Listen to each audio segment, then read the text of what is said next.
All right, man. Welcome back. Welcome back. Had some technical difficulties, but we back. We back.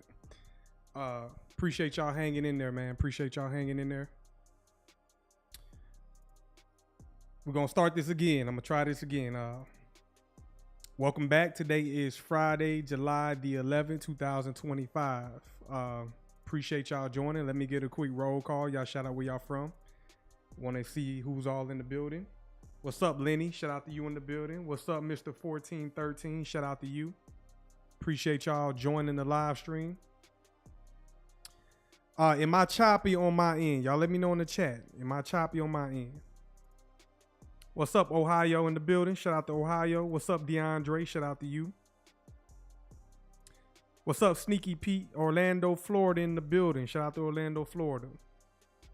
Said I'm a little choppy. I lost connection randomly. I'm not sure. They don't want this message to get out, I guess. I guess I'm revealing too much. Who knows? I don't know.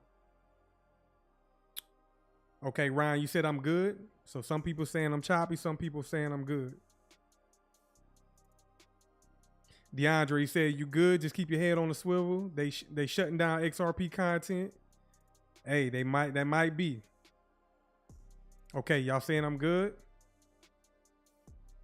Damn, that's the second one. Lenny, you also said YouTube taking down XRP videos. Have y'all been seeing stuff about that? Have y'all been seeing stuff about that? That's new to me. Okay, Scott, you said I'm good. Okay, I must be good for now. So we're gonna continue, man. We're gonna continue. If you're just joining, welcome. If y'all are interested in signing up to the Patreon, click the link pinned to the chat. Click the link pinned to the chat. Oh, now y'all saying I'm choppy and I'm laggy. Damn.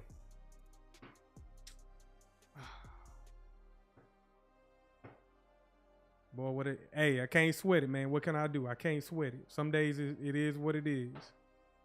Let's go ahead and try to push through this. Let me close this out. Maybe it's this damn website. Let me close that out right there. Close that out. Let's come to the charts.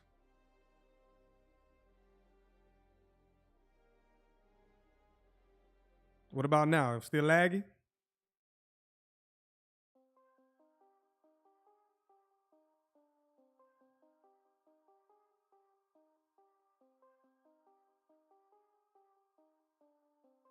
Said take down the camera. Okay, y'all saying I'm smooth?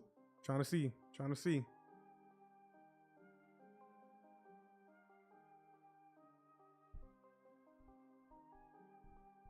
All right, I'm gonna ride with this. So before I got disconnected on the last live stream, okay, I actually think it was that. It could have been possibly that website. It's so much volume and traffic going on that XRP Ledger website. That might have been the issue. I'm not sure. But let's move forward, man. Let's move forward. YouTube got this new feature, man. Top fans or whatever. Do y'all see that in the chat? Top fans. I'm trying to figure that out. So do y'all see the top fans feature in the chat?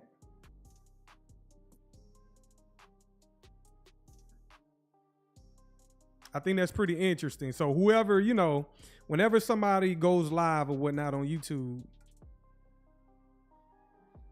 whoever, I guess they're rating the top subscribers or whatnot on the channel. So I think that's pretty interesting. Said top messages but can't see fans. I'm gonna figure it out eventually at some point. I'm gonna figure it out. So let's go ahead and get back to the charts, man. Let's get back to the charts. Handle business. Definitely appreciate y'all joining on this Friday afternoon. So right now, XRP is currently trading at 266. What are we doing right now in price? Well, this is the 6-month time frame, and each one of these candles takes 6 months to complete. Okay, we just began this half of the year. Okay, so before I left off, or before I ended on my last live stream, damn, still choppy. Trying to see what I can do, man.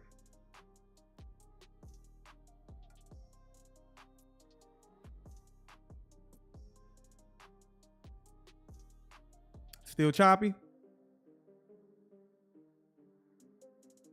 Y'all let me know in the chat. Am I still choppy?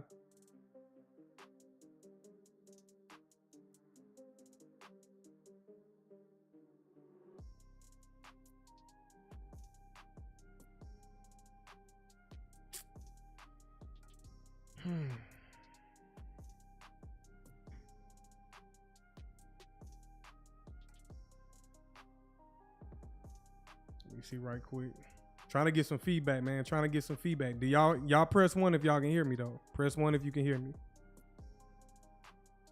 It's in and out, man. It's in and out. I'm not sure what's going on. Okay, y'all, I'm smooth on y'all end. All right, let's move forward, man. I'm just gonna push forward. If I crash, I crash. If I crash, just check me out tomorrow, okay? I'll do another live stream tomorrow. It must be on my connection on my end over here on my side. So let's go ahead and move forward. Okay, I appreciate the feedback. Shout out to y'all, man. Appreciate the feedback. Yeah, they might be hating. But okay. Before I left off, I was telling y'all price either goes from a discount to a premium to a discount. This is a 6-month time frame. This is a discounted area in price.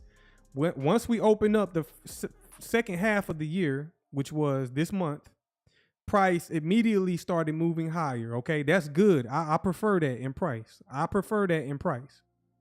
Okay.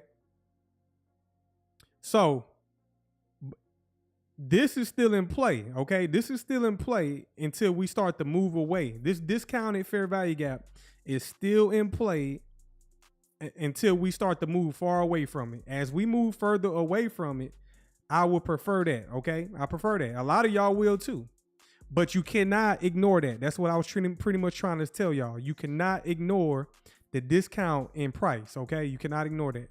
So where are we currently trading?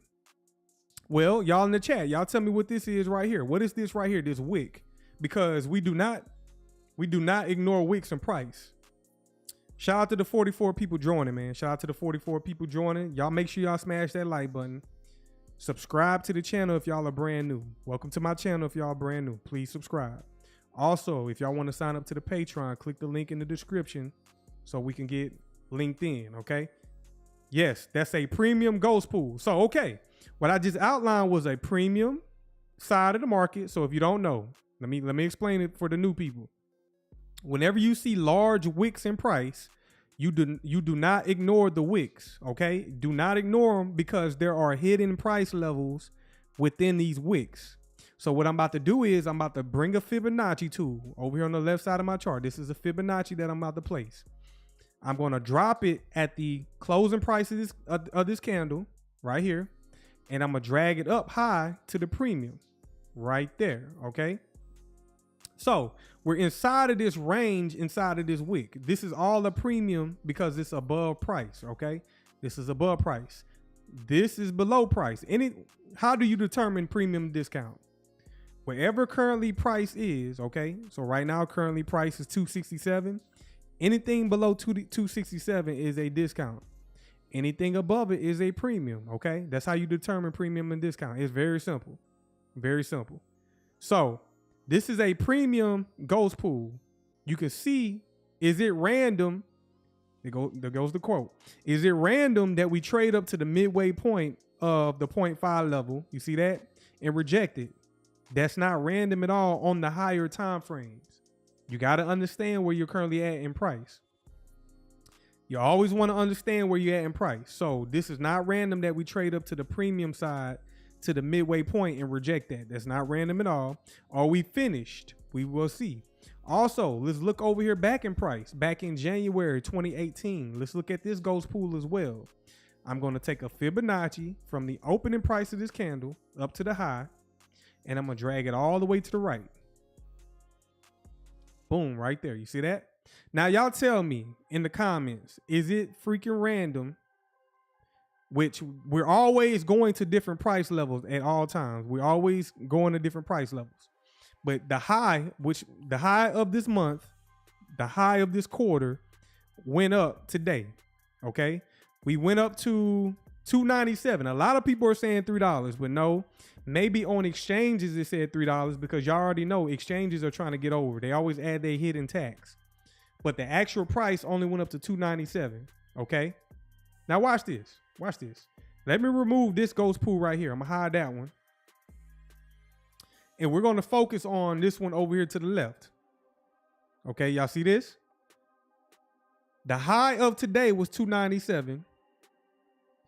What was this price point right here on this wick, on this ghost pool? What does that say right there in the chat? Y'all tell me in the chat. What does that say? Y'all might have to zoom in. But what does that say right there? 297. And the high of this candle right here is 297. Do you think that's random? Do you think that's random? Tell me in the chat. Do y'all think this random?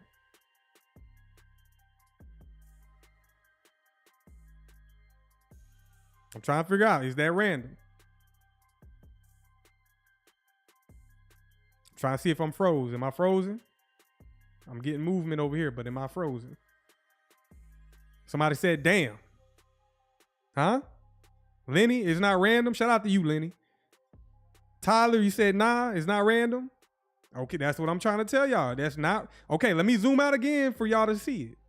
Again, I always tell y'all, do not ignore the wicks. And we're at a premium. Clearly, price has been running all day. So that tells you we are at a premium. We're not at a discount. We was buying down here, okay? We was purchasing down here in this level, in these regions, okay? Years ago. Shout out to y'all who've been in this for years. We was purchasing down here at the 11-cent level, all up in here, okay? 40 cents, 20 cents, 30 cents, 40 cents, 50 cents. That's where we was purchasing XRP at. But now, do you think we're purchasing it now? Do y'all have an appetite to buy XRP now? Y'all tell me in the chat, because I always hear people say, you can never have enough XRP. But I'm like, yes, you can. It's not no big deal to continue to purchase when there's other things to be purchasing at a discount. Do you want to purchase XRP right now at $269? Y'all tell me in the chat, how much is $10,000 right now? How much is 10,000 XRP right now at the current price of $269? Huh? Y'all telling me it's not random? Nope. Shout out to you, Dominique Washington. No, it's not random. Hector, you said we are in the matrix and boss know it. Lawrence, you said no. Shout out to you, Lawrence. So all of y'all saying that's not random. And then look at the levels. If you want to be able to identify this, always tell yourself to pretty much, excuse me, whenever you want to identify these levels, never ignore wicks. That's what I'm trying to say. Never ignore the wicks and price. Large wicks, don't ignore them. Is it random that we're just ranging inside of this area right here? Let me highlight it for y'all even better. Let me highlight that for y'all even better. Right here, this highlighted area. We're just hanging out in that area right there, inside of that wick. Okay? And then if you want to get more technical and add a little bit more features, confluences, you want to look at this wick as well. Don't ignore it. Y'all said 27K? 26, 27K for 10,000 XRP right now? When you could have been getting 10K XRP for like maybe 4,000, 3,500 at one point. But now do you think I'm trying to get 10,000 XRP at $26,000 at a premium? No, I'm not trying to do that. Okay. Not trying to do that. Appreciate y'all with the feedback. But yes, we're at a premium. So if y'all are looking to buy, that's on y'all. You know what I'm saying? So as we hang up in here, just hang around. Okay. I'm bullish. You don't want to ignore the discount level down here, this fair value gap. It's clear as day. Now, right now, we got we are in a big month. Everything is moving forward. I don't see us coming back down at this point. I gave y'all both sides of the spectrum. So what I did was I divided the range from a premium market to a discount, and I showed you both sides of the coin. If we go lower, hey, this is where we can go. I'm not trying to be right. I hope y'all trying to, don't judge me as an analyst. This is what I'm trying to say. As an analyst, you have to be able to adjust your analysis. Nothing is 100% certain, but I guarantee I can be very accurate. So when people are sitting there judging like, hey, you said it was going to do this and it didn't do that. No, I gave you the option that it could possibly do that. Possibly. Go back and watch my live streams. It can possibly come down to discount, and it's still right there valid. But now let's look at sentiment. Sentiment in the crypto space is shifting. We are in a critical phase of widespread adoption. We are about to have regulations and bills passed in Congress, and the president is going to sign it. So right now, to see that move out the gate to start the third quarter of the year, that is very bullish. Okay, I'm very bullish on that right there. I prefer that because I've been purchasing at a discount for so long. Let's go ahead and move away and let's get up to that all-time high. Okay, let's go ahead and move away and get up to that all-time high. And then again, I wanted to show y'all. Let me remove that right quick. I'm gonna do it one more time for the people in the back, the slow people in the back, from the closing price up to the high, over to the right. And there you go. It's not random. That price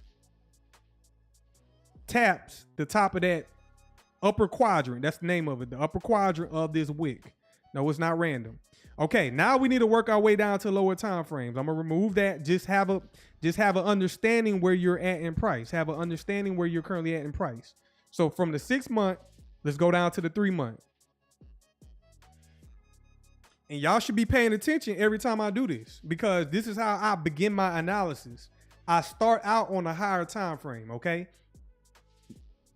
6 month, 3 month, monthly, weekly, daily. Those are all high time frame charts. Anything below the daily time frame, you're getting into intraday price action, okay? So if you're a long-term investor, you're somebody who doesn't like intraday volatility and intraday price fluctuations, you need to stay above the daily time frame. Whenever you're doing your purchases, you need to execute your purchases on the daily time frame, okay? Once you start going down to lower time frames, you can go down to lower time frames for more precision, but that might not fit, that little volatility, that might not fit your personality, okay? Shout out to y'all on the Patreon. If y'all are just joining, please subscribe to the channel. I'm almost to 1,000. I just need a quick little push to get me to 1,000 subscribers. So if you're brand new to the channel, please subscribe. If you're interested in learning technical analysis and learning how to trade, click the link pinned to the comment section. I got people in here can testify. It's the real deal in there, and you're going to get some great value. Okay. So click the link in the description and in the comments. It's pinned to the comments. So on a 3 month time frame, y'all see me outline. Y'all see me outline this back in, I forgot what month. I think it was like January, February, March. And then we ended March. And I said, hey, look at this 3 month fair value gap right here. I'm going to remove the 6 month right quick.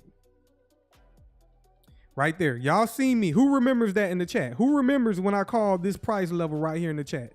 Okay. Who remembers that? When I said, hey, we could potentially trade down here. And that's exactly what we did. And they only offered one opportunity. Okay.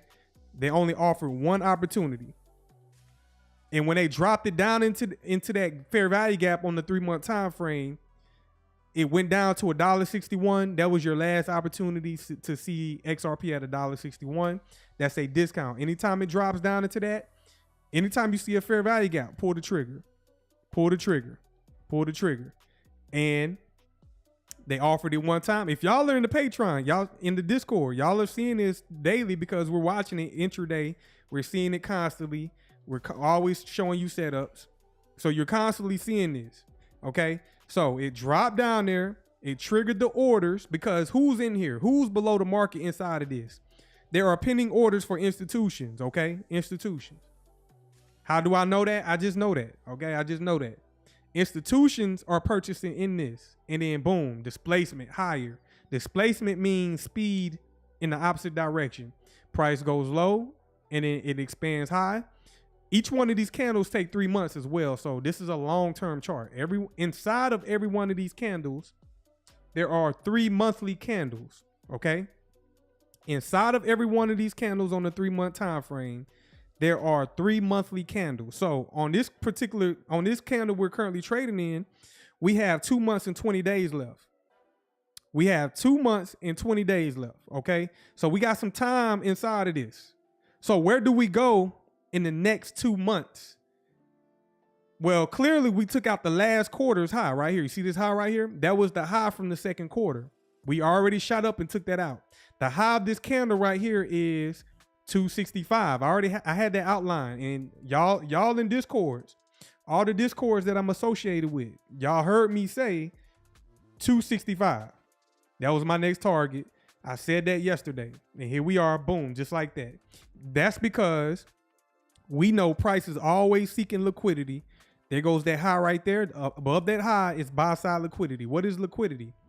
Liquidity is where institutions leave their orders in the market. Okay, they leave their orders inside of the market, above the market and below the market. So they're layering orders. Whose orders? Their orders, because they're also trading. We can't do that. Us in this chat right here, us in this live stream, we cannot purchase billions and millions of dollars of this and then sell it and then purchase it back. We can't do that.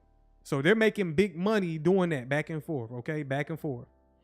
But there's also a lot of people that are holding this long term as well, like us in this chat.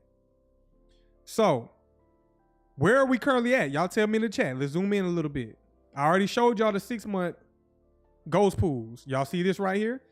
This is a 3-month ghost pool, okay? Let me take a Fibonacci. I'm going to drop it from the closing price up to the high. Boom, just like that.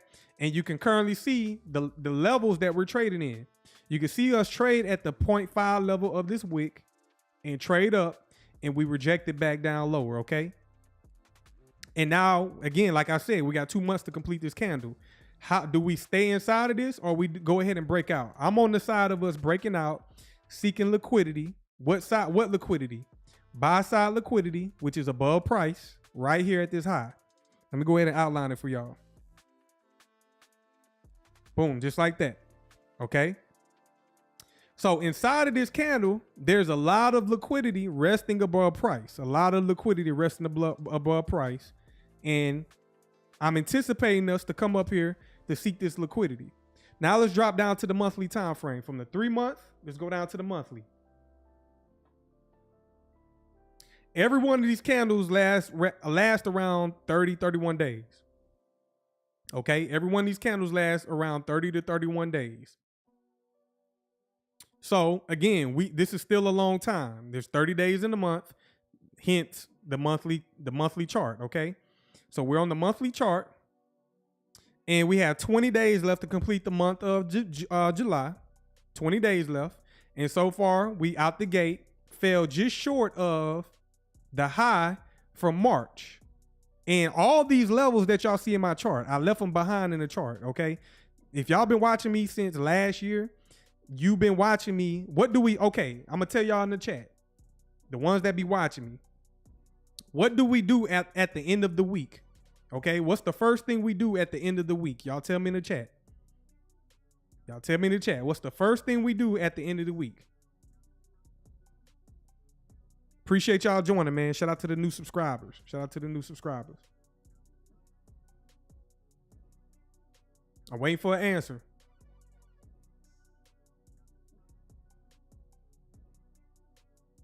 Waiting for an answer. Shout out to you, Lenny. Lenny, you the GOAT. We want to identify the previous week's highs and lows. So I don't do that for a reason. I tell y'all that for a reason. Every week at the end of the week, and y'all in the Patreon, after the trading day of this week, y'all go on the NASDAQ, y'all go on the S&P, y'all go on the gold, y'all highlight the previous week. This week that just ended, highlight the weekly high and the weekly low, and then you're going to drag that out every week until we return back to it. So these highs that I have above the market, I've been doing that all the way back since January.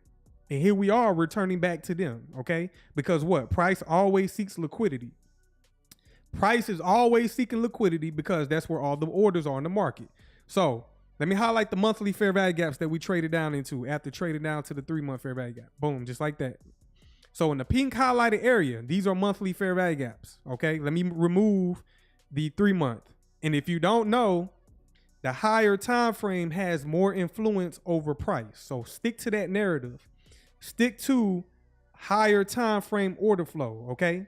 That means you must understand what the higher time frame is doing to understand what the lower time frames are doing, okay?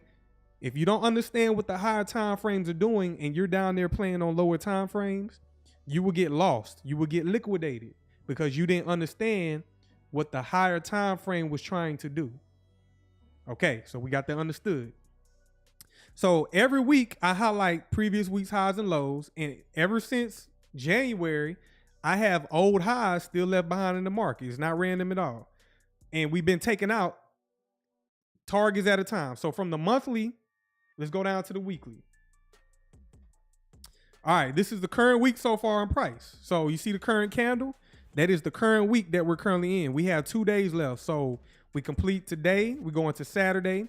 And then Sunday night at 7 p.m. starts the new trading day in crypto. What time is it now? Okay.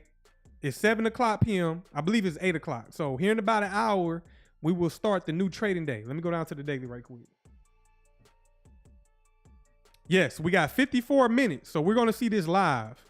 It's going to be interesting because in 54 minutes, we go into Asia session. In 54 minutes, we will go into Asia session, and that begins Asia trading. Asia session is from 8 o'clock p.m., 12 o'clock midnight. We're going to see some volume, some volatility. So does this expansion continue to go higher? Do we continue to see us expanding higher? We're going to get into it. Let me go back out to the weekly. Appreciate all 42 of y'all joining the live stream, man. Shout out to all of y'all. Shout out to Law Docs. Shout out to everybody. If you're brand new to my channel, please subscribe to the channel. Click the link in the description. If y'all want to sign up to the Patreon, there's a lot of value in that Patreon. So we have 2 days left. We're going to close bullish, obviously. We're going to close bullish. And we got a lot of liquidity resting above the market, okay? We got a whole lot of liquidity resting above the market. Do we get it all this week? I'm trying to see how we open up here in about an hour. And I want to see how we trade on Saturday. If we continue to go higher on Saturday, there's a possibility we can continue to come up here. But if not, we're going to wait until next week. That's what it's pretty much lining up for. That's what it's lining up for. You know, next week is a big week. We have the crypto week. They're going to be talking about legislation, CBDCs, all that, etc. So that's what it's setting up for. If y'all can't tell, it's all programmed. It's all predictable, okay? So out the gate, boom, expansion. Let's go down to the daily. Let's go down to the daily. On the daily time frame, we got 53 minutes left. And as you can see, all week, expansion. Y'all tell me in the chat, what market profile is this? Matter of fact, let me go back out to the 3 month, show y'all where we rejected off of. Go back to the 3 month. On the 3 month time frame. Not the 3 month, the monthly. My bad, the monthly. On the monthly time frame, y'all can clearly see the BTCs. Buy side imbalance, sell side inefficiency. This is a discount fair value gap. Institutions was in here accumulating inside of this highlighted area. Yes, Lenny, market maker buy model. Market maker buy model. Okay. We have sell models. We have buy models. But right now we're in a buy model, and y'all can clearly see the higher time frame monthly fair value gap in pink. You can see how the market has been working this. It's been working it for several months. This was back in February, March, April, May, June was your last opportunity inside of this fair value gap. And then we open up here in July, trace down a little bit lower, and then boom, displacement higher. And when we go higher, we take out last month's high. We take out the high from May. Okay, we're just cleaning out liquidity. That's what they're doing, just cleaning it out. And then also, don't ignore this wick right here. Y'all see that? That's a monthly ghost pool. Let's go ahead and highlight it from the closing price up to the high. Excuse me, the opening price up to the high. Boom, just like that. And you can see the levels we're working off of, rejecting, etc. Okay, so I'm gonna remove that. Because if you're not aware of those ghost pools, you will get caught off guard why price might be reversing, etc. So that's why you want to kind of reference and highlight those ghost pools. What's up, Gabrielle? Shout out to you in the building, man. Shout out to everybody in the building. Got 40 people in the building. I got 18 likes now. Y'all can do better than that. If y'all back in the chat, go ahead and smash the like button. Come on now. Y'all thumbs work to get here. Okay, your fingers work to get here. Now use that finger to smash the like button. Okay, I appreciate it. I appreciate it. So from the weekly, let's go down. As you can see so far, expansion week. The whole week, the entire week was an expansion. If you was a swing trader, okay, if you was a swing trader and you see price drop down into this monthly fair value gap right here, you see that? And highlighted in pink. Y'all in the chat, tell me what this is right here. Y'all in the chat, tell me what is this candle right here? Y'all tell me in the chat. What kind of candle is that right there? The people that's in the Patreon, the people that have been through the beginner lessons, y'all tell me in the chat, what is that right there? What kind of candle is that? Shout out to you, Gabrielle. If you're brand new, yes, it's a swing low, Tyler, but this is also a bullish order block. So what we do, let's look at it a little closer. You got to know you got to be able to know how to identify these order blocks and these PD arrays, premium discount arrays. That's what they stand for. So we take a trend line and we place it on the top of that candle right there with the opening price. That's what I mean, the opening price of that candle. I like to have my order block black. Y'all can color it whatever y'all want to color it. If we drop that on that opening price right there, and we understand that this is a swing low, and y'all understand what a swing low is, right? For y'all that been through the beginner lessons, that three candle pattern. Here goes a candle right here to the right. Here goes a candle right here to the left, and that middle candle is that swing low. Okay, y'all understand that if y'all been through that. Who remembers that in the lessons? Candle to the right. Excuse me, the candle to the left, candle to the right, and then that middle candle in the middle, it creates a swing low. And then price displaces higher like that. And then they give you one opportunity right here, okay? They give you one opportunity. If you were swing trading, shout out to you, Kwame. They give you one opportunity if you were swing trading. Opening price, order block, price trades down. It opens up right here at the base of this candle. It trades down, it triggers your limit order, and this applies to all markets. It triggers your limit order, it executes your limit order, okay? And then market starts moving higher just like that. Swing, that's a swing, that's a bullish order block swing trade. And what we're doing is, if you wanted to exit, let's say you're a swing trader, you wanted to exit right here at this high. We took that out, we pretty much blew through that high right there. That could have been a target. Now, I'm going through different trading styles. If y'all brand new to my channel, I am an analyst. I'm a day trader first, okay? I day trade first. And then, I do some long-term investing as well. So XRP is a long-term investment, but these fundamentals, these tools work on all asset classes. So it's good to just refer to them and talk about them. So this high right here is buy side liquidity. Buy side liquidity. And you can see we clearly blew through that this week. That was a high of, and we did a whole lot today alone. We're going to look at it. 265. So there goes that 265 level right there. If y'all are in the Discords, y'all understand I was calling that. There goes that high. You think that's random? No, it's not random at all. We displacement higher, sweep that high, okay? And then we fell just short of this high right here. We fell just short of this high right here back in February. All these levels above price, I have marked out in my charts months ago, okay? All the way back in January. And they're still there. You think that's random? No, it's not random. So if I mark this out right here, this high, if I mark that back out in February, why the hell does price fell just short of that right there? Do you wonder why? You know what I'm saying? Do you question that? Or is that random? We fall just short of that swing high right there. Well, we're eventually going to get there, but they got to build in sentiment. They got to allow it to build up before it just, you're not going to take it all off in one day. That's what, you're not going to do it all in 1 week. That's what I'm trying to tell y'all. You're not going to get all the gains in one day. You're not going to get all the gains in 1 week. It's day by day, hour by hour. Justin, you said, do you think we will retest the high of 265, then break $3, or do you think it will consolidate first? We're gonna get to it. Let me build it up. I'm working my way down. Shout out to the 40 people in the building. Let's go down to the daily, Justin. I appreciate your input though. Let's go ahead and look. Let's go down to the daily. On the daily time frame, we've done a lot in the past 1, 2, 3, 4 days. Now, I was telling y'all in the Discords or whatnot, I was saying we need consecutive weeks like this. This is a daily time frame, so we all know there's 24 hours in a day, right? We need consecutive weeks on the weekly time frame and the monthly time frame to do this right here. Let me show you Bitcoin right quick, okay? Let me show you Bitcoin and I'm gonna come back. This is the 6-month time frame for Bitcoin, okay? Y'all understand that, right? Bitcoin is doing some shit that the world has never seen before, okay? So look at the consecutive candles on the 6-month time frame. Every one of these candles takes 6 months to complete. This is a multi-year If y'all want to say bull run, I don't say bull run. But if y'all want to say multi-year bull run, have at it. Every one of these candles, 6 months. So that's 1, 2, 3, 4, 5, 6. 6 consecutive 6 months candles running higher consecutively. This is what I'm trying to tell y'all for XRP. We need to see this type of momentum, this type of price action for XRP eventually at some point.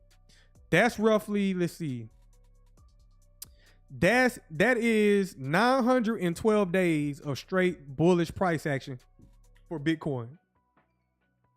912 days of straight bullish price action for Bitcoin. That was from 2023 to 2025, okay? 2023, 2025. Now let's come back to XRP.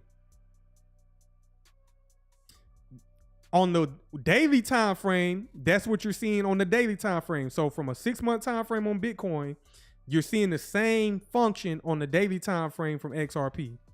1, 2, 3, 4, 5, 6 consecutive days of straight bullish price action. I ignore all this in here. You see all that choppiness?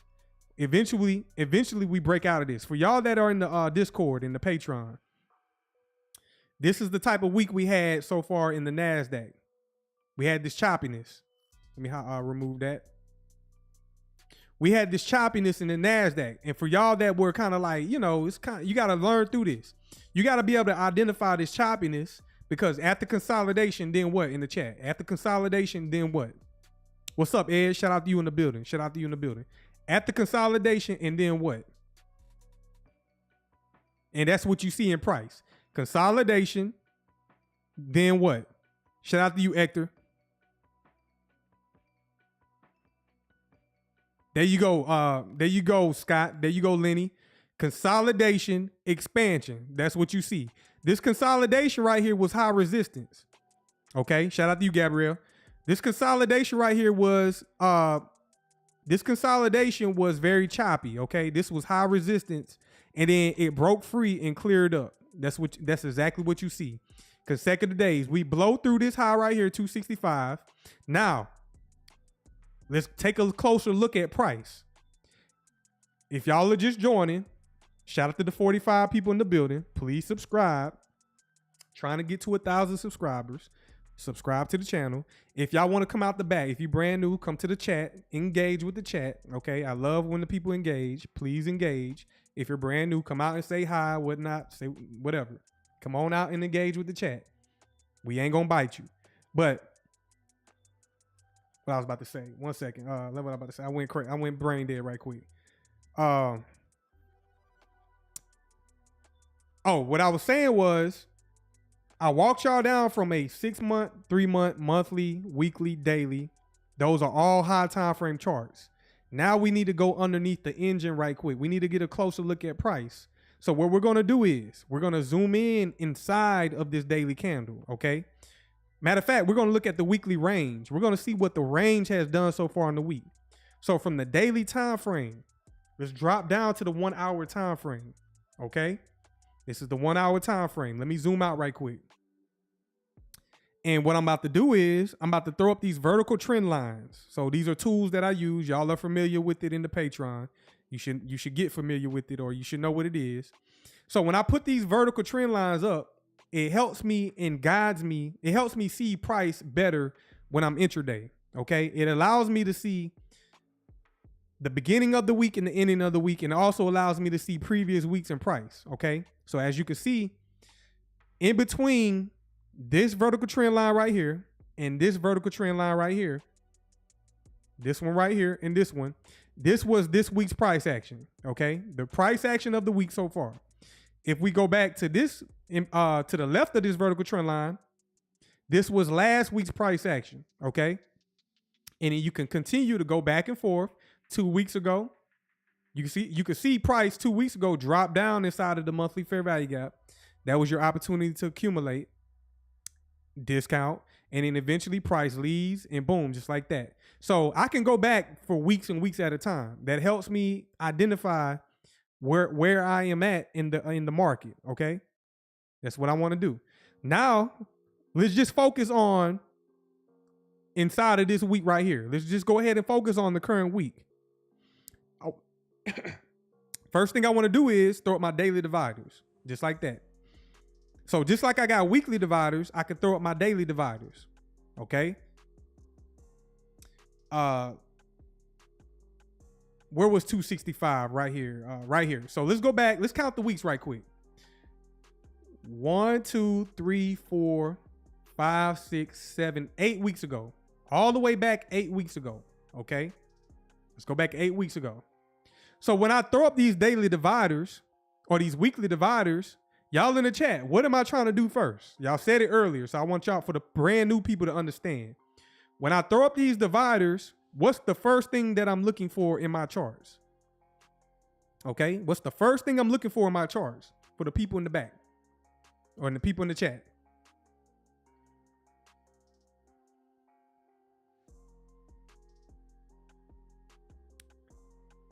There you go. Well, I'm after every week, I'm identifying the previous week's highs and lows. So what I'm doing right now is I'm going back. I went back 8 weeks ago. This was back in May 25th, 2025. I do this at the end of every week. I do this at the end of every day. And what I do is I drag it all the way out to the right of my chart. Okay. Drag it all the way out 8 weeks later. Okay. And you can see the current week that we're currently in. You can see price trade up. And today, on Friday, we opened up on Friday. Let's zoom in a little bit on price. Let's focus in.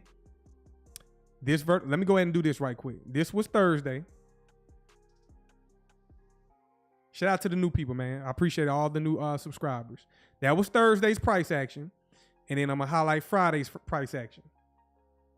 Just like that, okay? And then let's go ahead and highlight Saturday over here to the right. We're not in Saturday yet. It's about to be Saturday in Asia here in a minute. But us in the United States, it is currently still Friday.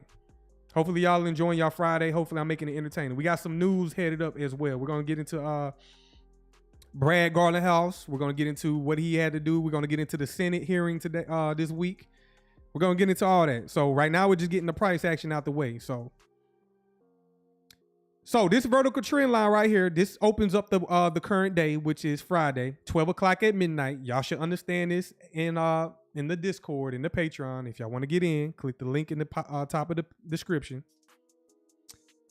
Y'all tell me in the chat, what is this right here? What is this candle right here? What is this right here? Identify that right there for me. Okay, identify that. This candle right here. And once you understand this and once y'all learn this, this shit pops off the screen. It's not random. Shout out to you, Scott. Shout out to you, Gabe. It's a BTC. Buy side imbalance, sell side inefficiency. Shout out to you, Ed. It's a BTC. Buy side imbalance, sell side inefficiency. Shout out to the entire Patreon, man, and the Discord. Shout out to y'all. Lawrence is not a volume imbalance, but you're very close. It's a BTC, buy side imbalance, sell side inefficiency, also known as a fair value gap. I'll show you a volume imbalance here in a minute if I can find one. But as you can see, overnight, 12 o'clock midnight to earlier this morning, we opened up for Friday's trading. This is during the London session, 1 a.m. to 5 a.m., 1 a.m. to 5 a.m. Okay? During the London session, we trade down inside of this BTC. That's if you was a day trader, which we're not day trading XRP. Some of us, we're eventually going to be day trading XRP, but right now we're not day trading it. But I'm just trying to show you that these functions are algorithmic. If you never heard me say that before, the markets are algorithmic. They're coded and they repeat over and over again. So with that information and that knowledge, you have an advantage over most people out here. If you know, you know. That's all I'm going to say. If you know, you know. So you can see how price trades down into this BTC. And it's not random that it trades all the way down to the bottom.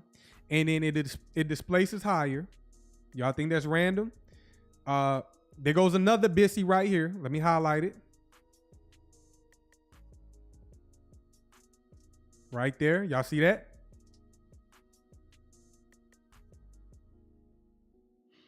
There goes another BTC right there. You can see how it forms. And do you think it's random that this candle right here, let me zoom up a little bit. This candle right here drops down to offer one little small opportunity. The price of this candle right here, well, the top of the fair value gap is 260.79. The low of this wick is 260.79. Do you think that's random? I don't think that's random. That both of these wicks are the same price. The top of the fair value gap and the bottom of this wick is the same exact price. Price drops down there. If you had a limit order right there, it will trigger it. And then it closes. And then the very next candle, boom, displaces. And that's when we pop off earlier today, just like that. We take out that 265 level. So what I'm going to do is I'm going to remove this. This was from 8 weeks ago. Remember that. 8 weeks ago. I'm going to remove that. Boom, just like that. And now we're just in a buy program. If you're trying to buy this, you're going to be chasing it. You're going to hurt yourself, okay? You're going to chase it and you're going to hurt yourself. So don't be trying to chase price. What I need to do is, let me zoom out to the 4 hour. Let's go out to the 4 hour. So let me hide this right quick. Let's clean it up a little bit. So on the 4 hour time frame, and if you're following along, y'all should be doing the same exact thing in y'all chart so you can see for yourself. This is free game. You know what I'm saying? I'm not even charging y'all for this. Free game. I could be keeping this stuff to myself. But as you can see, y'all in the chat on the 4 hour time frame, y'all tell me what this is right here. So whenever y'all see these 4 hour gaps form, just know it's going to take time. Okay, they're buying time before the move, the continuation higher. So on y'all in the chat, what is this right here?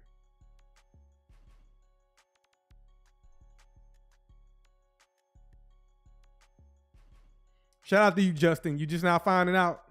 Keep watching, bro. Keep watching. If you want more insight, sign up to the Patreon, bro. Sign up to the Patreon. The link is pinned up there in the top of the description and the top of the chat. So if y'all want to get more insight, it gets real deep. People in the Patreon already know, man. We getting in there. We learning every day. So if I'm educating you and I'm teaching you here on this live stream, you know what I'm saying? That's just what I'm doing. You know what I'm saying? I take pride in that. So yes, y'all are correct. This is a 4-month BTC. I'm gonna give it another color. Let me give it a different color so we can identify. 4-month BTC. So do y'all think it's random how price, it falls just short of breaking this high right here? I think this high was back from February. It falls just short of breaking that high. This high right here is a price level of $2.99, okay? It falls just short of that. And that's why I've been telling y'all $3. If y'all in the Discords, I've been saying $3. And we're going to get the $3. But guess what? That's the manipulation right there, because they'll drive it right up there, stop it, draw price all the way back down, because guess what? They left a inefficiency in price. That's what I mean by, well, the algorithm wants to run up and seek liquidity, but before it takes out liquidity, it wants to refer back down to this inefficiency. How do I define this? What do I mean by inefficiency? The price was moving so fast today, okay? It's moving so fast, it's in a hurry that it's pretty much gapping and skipping, okay? It's skipping price levels. That's how fast price is moving, that it's skipping and creating gaps in price. So what the algorithm likes to do is it likes to refer back down to these levels to make them efficient. Not all of them. It doesn't have to refer down to all of them. But as you can see, this larger one right here, it wants to trade back down inside of this fair value gap to make it efficient. If you're brand new, let me put y'all on game. How do you identify a fair value gap? So anytime you see large candles, expansion candles like this, okay, whether it's bullish or bearish, take note of that. And then next thing you want to do is, okay, the candle to the left of it, did it completely overlap this candle? No, it didn't. What it did, it opened, this candle traded high, it closed right there. And then this candle, it opened, it went higher, and then it closed. Okay.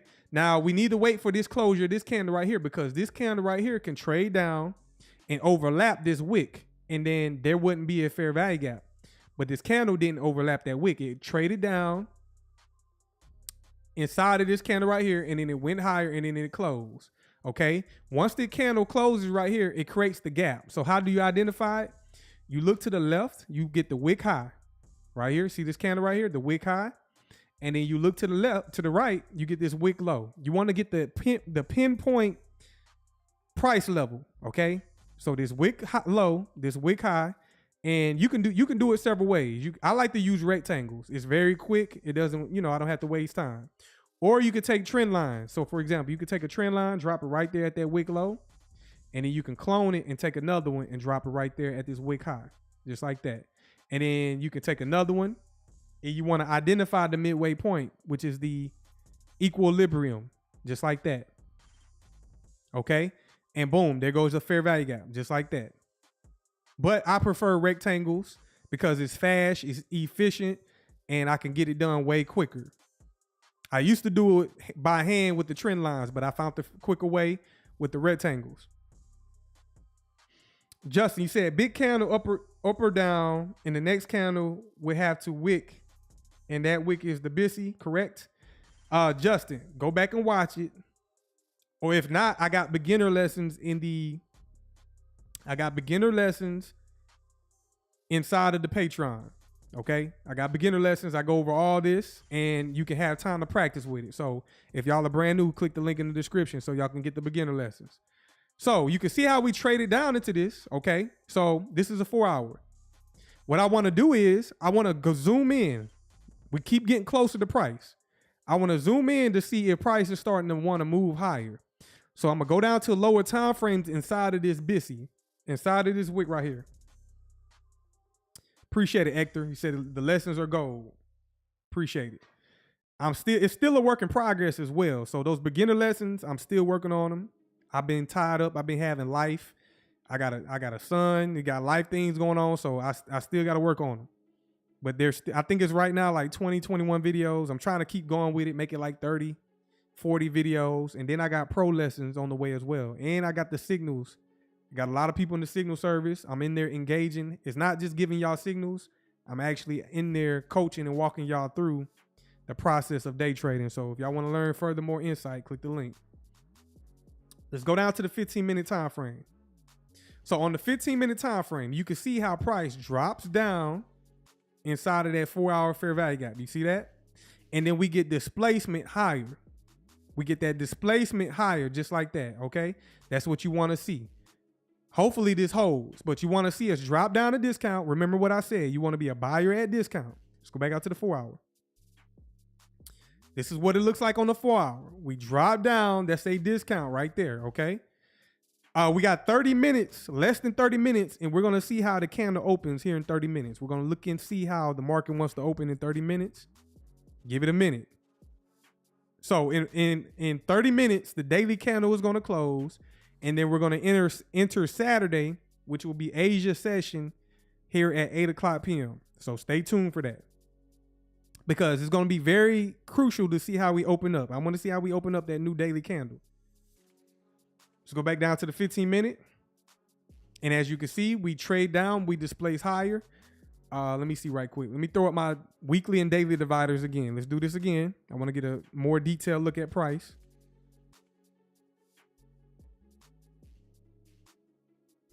Okay. We've done a lot so far on Thursday. We have done a lot so far on Thursday. So y'all in the chat, the day is pretty much over. Okay. The day is pretty much over. So on this 15-minute time frame, we're looking at, this is my perspective if y'all brand new. How am I analyzing this on the 15-minute time frame? I'm looking at the daily range. All I'm looking at is today's price action. So between this vertical trend line right here and this vertical trend line right here, this is the entire day of price action. So for us day traders, this is how we analyze intraday price action starting on the 15-minute time frame, just like this. So I'm just looking at the daily range, and all you can see so far is we went higher all day, and then we came down lower. So people probably panicking. We went up to 289, no 297. We did not breach $3. And then during the lunch hour, 11 a.m. to 1:30 p.m., price dropped dramatically, just like that, because it wanted to reach back down to that 4 hour BTC.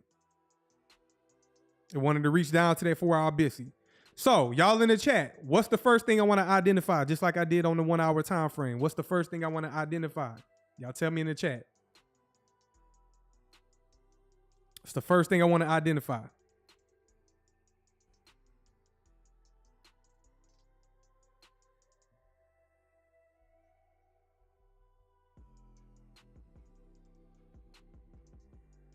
There you go, Scott. Shout out to you, Scott. I want to highlight the daily high and low because what they're doing is they're engineering liquidity in the market.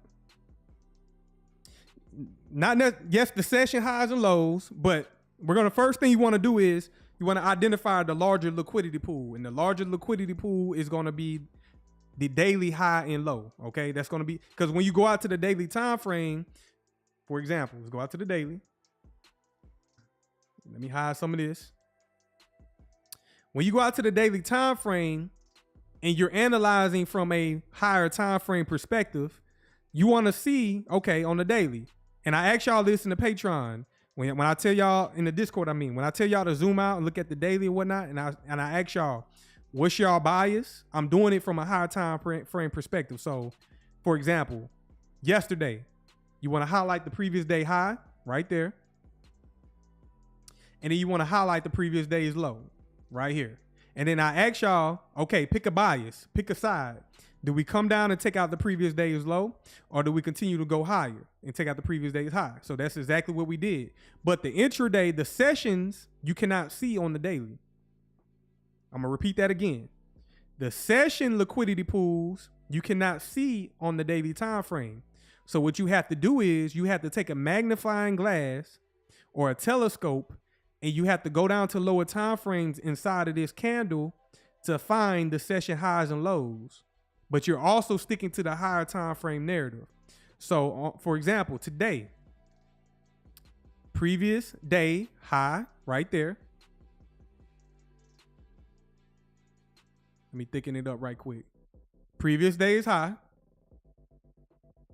And then I'm going to go ahead and highlight this low right here. Previous day's low right there. I'm going to give it another color. I like to keep it organized. I like to. Now let's go back down to the 15-minute time frame.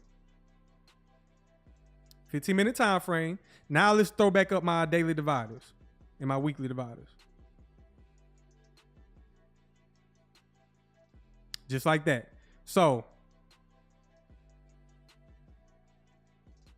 you want to identify previous days highs and low. And when we're doing this, we're identifying where the liquidity is in the market. Where are the orders? Same shit I've been doing. How I'm able to call out the market ahead of time. That's because I'm chasing liquidity. I'm identifying where the liquidity pools is. Y'all not supposed to know this, but here y'all go. Y'all learning it for free. And that's what we're doing. Just like that. Previous days highs and lows. And right now, we're inside of this range. So right now, this is the range. Here in about 20 minutes, we will open a new day of trading. Y'all in the chat. What is this right here? Now, I don't know if this is going to hold. We got to wait and see here in about 20 minutes. What is this right here? Is that random? It's highlighted. This is a 15-minute what?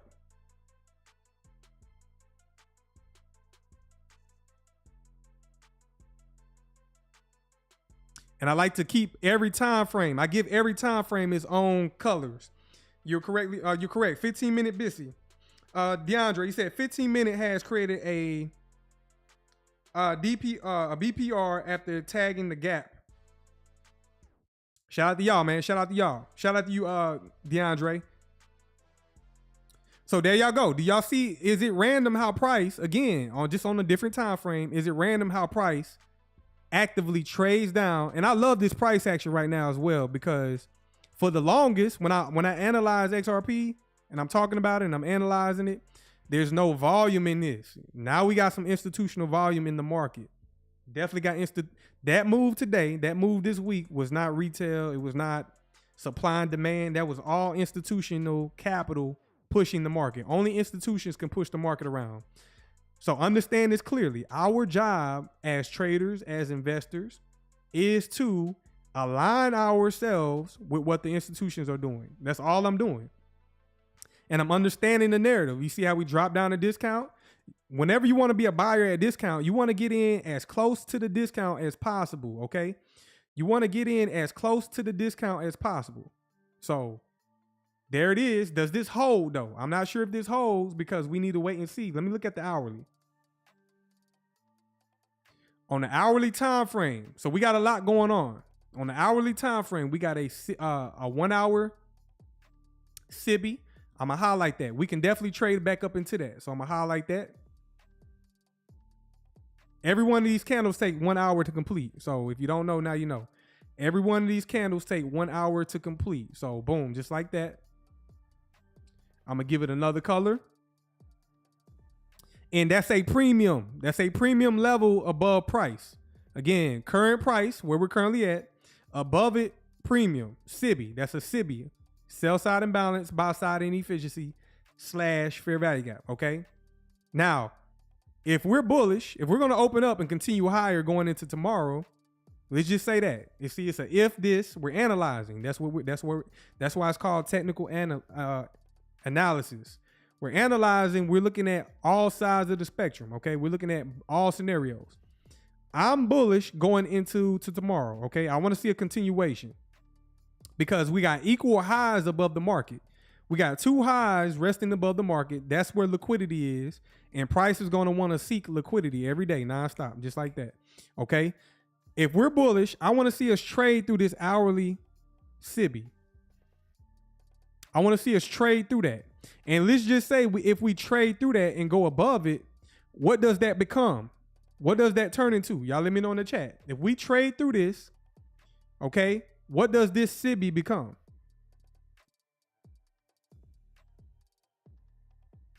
What does that become?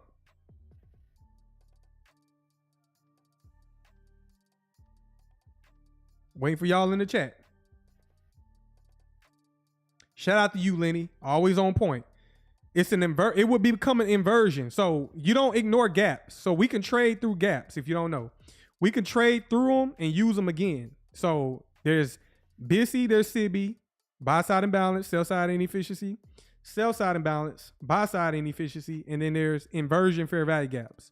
An inversion fair value gap, we can trade through them. Normally a SIBI, we'll use this as a resistance level, okay? But if we decide to trade through it and come back down to it, we can use that as support and continue higher. That's what I want to see going into tomorrow. And we're already kind of displacing higher. Let's go back down to the 15-minute time frame. Okay, you see that 4-hour fair value gap in orange. We got a 15-minute BTC in purple. And then the 1 hour level, the SIBI on the 1 hour. We're currently heading up to that right now. Okay, we're currently about to enter Asia. So let me go ahead and mark that out for y'all. Asia session. We'll take a trend line from 8 o'clock p.m. Eastern Standard Time, 8 p.m. EST to 12 o'clock midnight, just like that. I'm thicking that up. That is the Asia session, 8 p.m. EST, 12 o'clock midnight. Asia session. I'm going to label it Asia. Appreciate all the new people joining the live stream. Help me get to 1,000 subscribers. I definitely appreciate the support.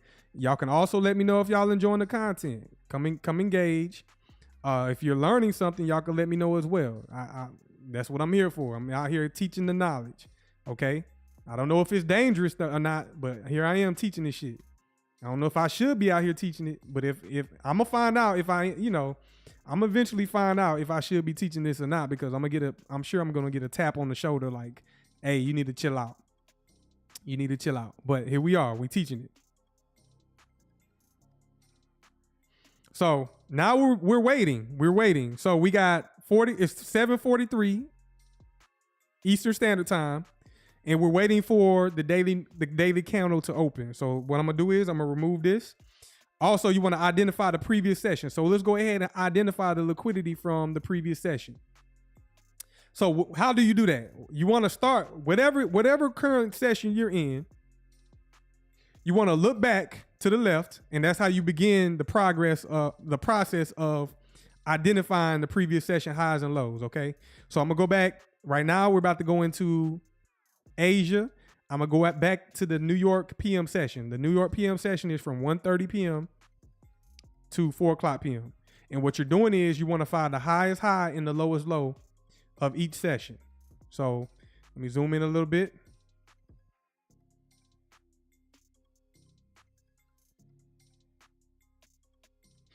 I don't use any inverted hammers. I don't use an inverted hammer, so I don't even know what that is, to be honest.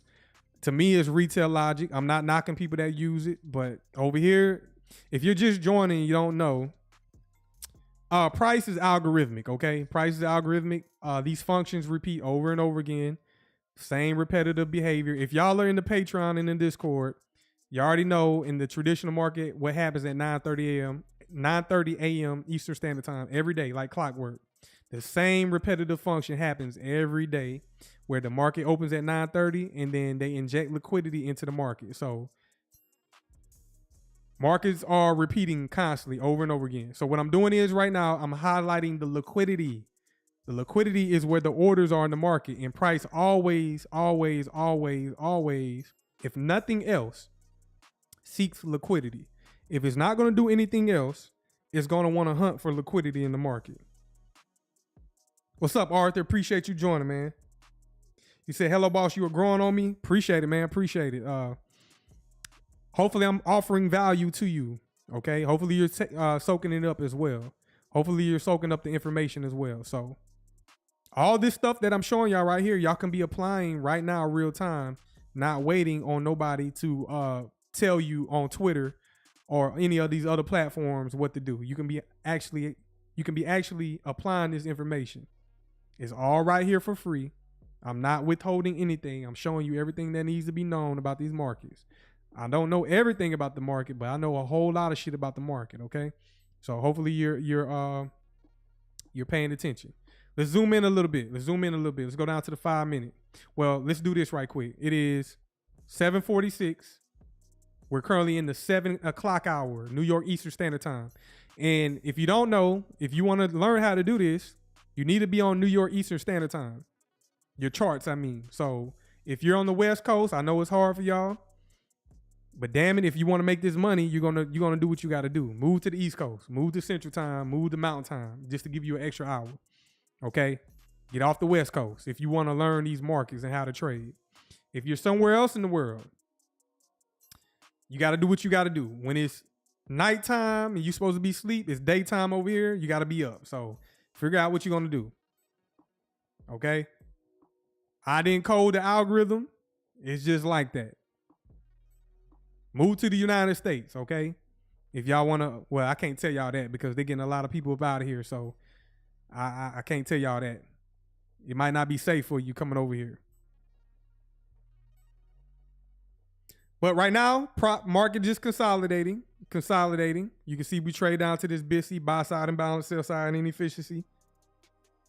And what I'm waiting for is the hour to close. Let me see, 7 to 8. Right there, 7 to 8 o'clock. So we got about 12 minutes. Here in 2 minutes, we enter a macro. See, y'all in the Patreon, y'all in the Discord or whatnot. Y'all haven't heard me talk about the macro. Y'all haven't heard me talk about the macro in a while, right? Well, I'm always considering it. I'm always keeping up with the macro. Y'all haven't heard me talk about that in a while. That's for a reason. But here in 2 minutes, we will enter a macro in price. Here in 2 minutes, we will enter a macro in price. Let's go down to the 5 minute. As you can see, price working at 15-minute fair value gap. Here in 2 minutes, let's see if we can get a volatility injection in price, okay? That looks like an order block right there on the 5 minute. See that 5 minute order block right here? This down close candle? Let's highlight that right quick. Let's see if we can get some liquidity injected into the market here in about 1 minute. And this is not random. This shit happens at the end of the hour, the last 10 minutes of the hour, and the first 10 minutes at the top of the hour, every hour on the clock. Some hours are different. They're not all going to be the same. But because we had a bullish day so far in XRP, here in about 10 minutes, we're going to enter the new trading day. So the new daily candle is going to form. We're going to be on Saturday. Let's see if they want to continue this momentum going into Saturday. Y'all smash that like button if y'all are appreciating this value, this content or whatnot. Y'all smash that like button. Y'all subscribe if y'all brand new. I appreciate y'all. If y'all are new to me, don't take me as arrogant. I don't think I'm an arrogant person, okay? I'm very humble, okay? I'm very humble. So if you're new to me, Don't prejudge me, okay? I'm very humble. I'm a nice guy, okay? But don't fuck with me though, okay? I'm just saying, don't fuck with me.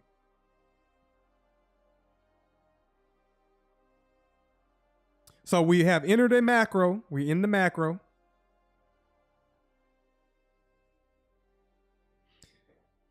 Arthur, you said I'm not remotely arrogant. Well, they got some people that think I'm arrogant. Like I have some people in here be like, who the hell he think he is? And I'll be appalled by that. I'll be taken away by that. I'm like, damn, am I arrogant? So I had to go back and watch the live stream and be like, man, what the hell did I say? You know what I'm saying? And I'll be like, nah, man. You know how your mind get to racing and wondering. I'll be like, man, what the hell did I say? Hey, everybody perceive you differently, and I can't control that.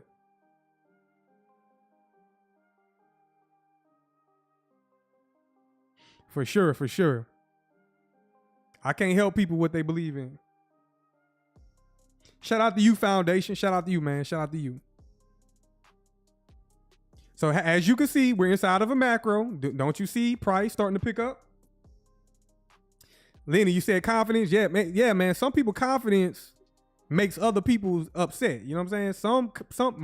Some people have confidence and that upset other people. That just upsets other people.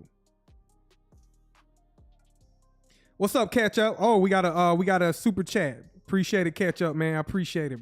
$9.99. I appreciate that, man. I'm truly humble. I'll guarantee you. I'm truly humble for that. Hopefully, I'm offering you value though. Hopefully, everything I'm doing right now is you're taking from this. Nothing I'm doing, all this shit right here, I had to put in the time. So I'm kind of simplifying the time that I put in for y'all to pretty much grasp it quicker than what I did. Okay. Now it's not going to be how I did it. Yes, the more time you put in it, the harder you study, the more you're going to know. But I try to strip away a lot of the noise, a lot of the different things, so y'all can quickly understand how to get to it. Now, if y'all just joining, this might look like it's paint drying on the wall, but if y'all want to learn this skill set, you got to endure this right here. It's no different than going to your job.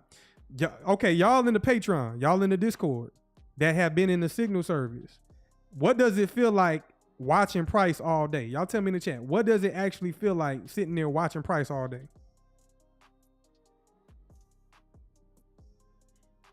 Does it feel like a job? That's what I'm trying to say. Like, does it feel like it requires your time? Doesn't it feel like a job? Y'all tell me in the chat.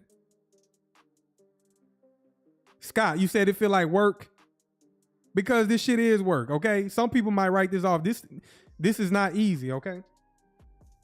Night Owl, you said fun. Yes, it's fun work. But if it ain't feeling like work, you got to work a little bit harder at this. Gabrielle, you said it's fun to watch price. Number one, physics. Shout out to you, man. Like playing a video game that take time flies. Yes, man. Look, being in the Patreon and the Discord, it felt like, look, I was engaging with y'all. It was very overstimulated. I had to go get a workout in today after this long week that we've been doing in the Patreon. It's been a very choppy week in the traditional market, in the NASDAQ and the S&P. So engaging with that, trying to help everybody else, is very overstimulating, okay? And taking the time every day to analyze markets, analyzing price, and watching crypto at the same time. That's why I tell y'all all the time, y'all need to pick a few markets and be cool with it, because you cannot be in every market at one time. You cannot be in all markets at one time. Arthur, you exactly right, Arthur. It's like a map that never ends. It's like a map that never ends. 5 minutes, we will begin the new day. So let me go out to the daily. Let me do a split screen. Let's go out to the daily. Over here on the right. God damn it. 1 second. I got to redo that. So I'm not going to do that.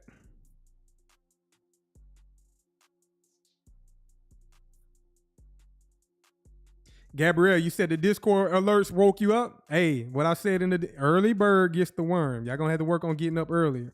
The early bird gets the worm. You see the opening price right there? Let's see if it trade down to the opening price of that candle and I'm looking for a displacement. Ones and zeros, the matrix. Lenny, you said it's like a puzzle? It's a puzzle that never ends. Number one, physics. You say once you outline previous month's highs going back 6 months, are you looking at the weekly time frame? That should what should you? Okay, you said what should you highlight on the past weekly time frames? I like the engagement. I like the engagement. Number one, physics. So let me keep it simple for y'all. Okay, let me do this right quick. Let's go out to the monthly. I'm gonna be real quick. Let's go out to the monthly. And hopefully I'll simplify this real quick. On the monthly time frame, this is where you begin. I know I started out on the 6 month, the 3 month, but if you're brand new, start out on the monthly time frame so you can get straight to it. So we all know there's 4 weeks, in the month, in each month, right? There's 4 weeks in a month. Sometimes there's 5 weeks. So you need to understand where we at currently in the month. Are we in week 1, week 2, week 3, week 4? Okay. Inside of each one of these candles are 4 weekly candles, sometimes 5. So there's 5 weekly candles that you can anticipate. You want to understand order flow. You want to understand consolidation, expansion, retracement, reversal. Consolidation, expansion, retracement, reversal. That's all the market does. It repeats that over and over again. Those are profiles, scripts. That's another word for it. The market runs scripts. Because the market is algorithmic. It's constantly running different. They repeat, but it constantly repeats the same scripts, profiles over and over again. It's up to you to be able to identify what script it is. Are we in a consolidation? Are we in an expansion? Are we retracing? Are we reversing? Is it high resistance? Is it low resistance? Then you want to identify where the liquidity is. Liquidity only can be 2 places: above price, below price. How do we identify where the liquidity is? Previous week's highs, previous week's lows, previous day's highs, previous day's lows, previous session highs, previous session lows. Okay? You need to understand what we're doing on the higher time frame, though, to understand what we're doing on those other time frames. So as you can see, pretty much on the monthly time frame, I had every monthly high. The highs that I have highlighted on the monthly, we have not reached them yet, but we have taken out previous month's highs right here. So you're pretty much every month identifying the highs and lows. Okay. And then we're going to zoom in on the weekly. We know we got 4 weeks in the month. Zoom in on the weekly. On the weekly time frame in the crypto market. Now the traditional market is only 5 days in a week until this shit becomes digitized, until everything gets put on the blockchain. Okay. But for right now, traditional market 5 days a week, crypto market 7 days a week. We have 7 daily candles inside of every one of these candles. See all these candles right here? There's 7 daily candles. Okay? So identify, you see the highs right here, right? Above the market. Also, we got lows below the market.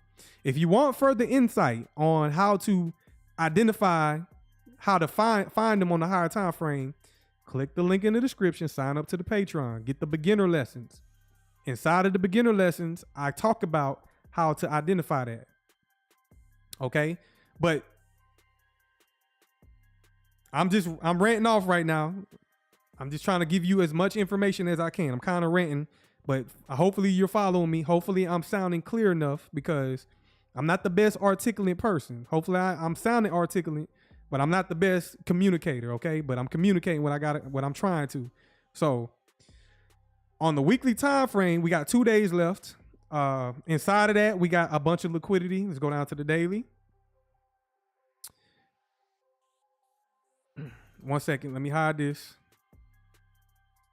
I'm kind of losing my train of thought because I'm all over the place. I forgot what the question was. And let me read the question again. Let me see right quick. Looking at the weekly time frame, what should you highlight on the past weekly time frames? I'm gonna have to tell you to sign up to the Patreon. Just get the Patreon. Get the Patreon. I'm all over the place. The reason why I'm all over the place is because I've been in these markets all week. I've been trading all week. I'm overstimulated right now. in my mind, once you spend too much time in the markets, you're gonna become overstimulated. You're gonna figure this out yourself. Okay, y'all in the Patreon, y'all in the Discord, y'all know this. I've been locked in all week. I need a break from this shit. But XRP decided to break out at the end of the week, so now I gotta continue to talk about it. I gotta re-lock in. You know what's funny? After every day, okay, let's say I'm overstimulated in the day. I've been in the charts. I've been watching price all week, all day. After a good night's sleep, you're re-energized, you're recharged. It's almost like, man, I feel good to get back in these markets.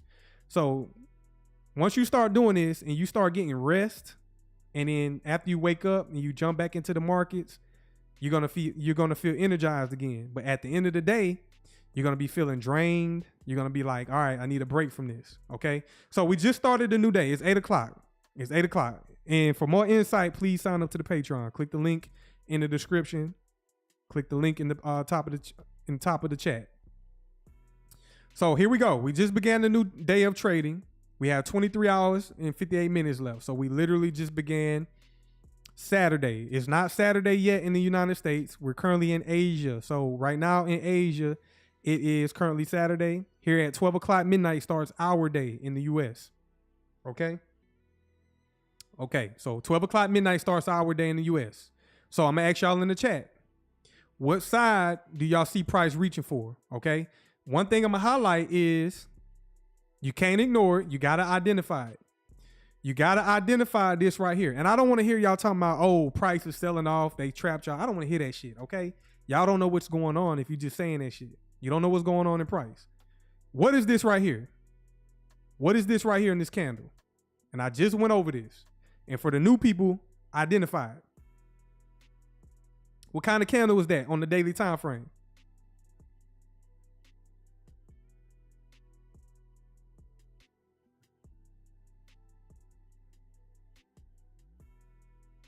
Shout out to y'all. It's a higher time frame, buy side imbalance, sell side inefficiency / fair value gap. Okay. Price, because it moves so fast this week, between Wednesday, Thursday, and Friday, price just shot out the gate and it moved way too fast. Okay. So it left behind a BTC. You must note that. You must identify the fair value gap. You don't want to ignore it. Okay. Also, this one right here, this one, it formed as well, but this became a breakaway gap. Okay. Whenever you see a fair value gap, take note, pay attention. Whenever you see a fair value gap like this, okay, you want to identify it. Let me go ahead and identify it. Just like that. And once this candle closes right here, okay, you want to say, okay, there's a possibility that price might want to come trade back down to this inefficiency, but it didn't do that, okay? So whenever it doesn't do that, that's classified as a breakaway gap. Price pretty much closed, and it did not want to refer back down to this, aka breakaway gap. It broke away and continue higher. That's what I want to see from XRP, to continue doing that, especially on the 6-month time frame. Y'all know that large discount fair value gap below price. If we're going to continue this momentum, I want us to continue to see us break away from that. Okay. I want to continue to see us break away from that gap. You say they trapping sellers. Yeah. People that's trying to short this, because there's a lot of people trying to short this in the derivatives market or USDT. And I don't know why people still trading XRP USDT pairs. Y'all are foolish. And I don't know why people are still on unregulated exchanges. Okay. At this point, y'all need to stop it. Y'all need to stop that shit. Come to a regulated environment where it's legal and you're using real money and real capital, etc. You're not gambling and whatnot. And you actually get paid out. So here we are. I'm starting to see some volume. Let me go back down to the 5-minute. On that 5-minute time frame, we just entered 8 o'clock. I'm going to remove that. And there goes some volume pushing price. You can see that 15-minute fair value gap in purple. We're still inside the macro. So from 7:50 p.m. to 8:10 p.m., that's the window in time. That's a 20-minute window in time. where we start seeing it every hour, at the end of the hour, at the top of the hour. So at the end of every hour, so for example, it is 8 o'clock. The next macro will be 8:50 to 9:10. You do this every hour. You can see liquidity being injected into the market. Now, not every hour does this, okay? So they might be holding price because we did a whole lot today. We did a whole lot yesterday. And they might want to cool down price until next week. We shall see. It's going to be an interesting Saturday. We're definitely going to watch it. But right now, price is just consolidated on the 5-minute. We're going to pay attention to it. We're going to come back to it.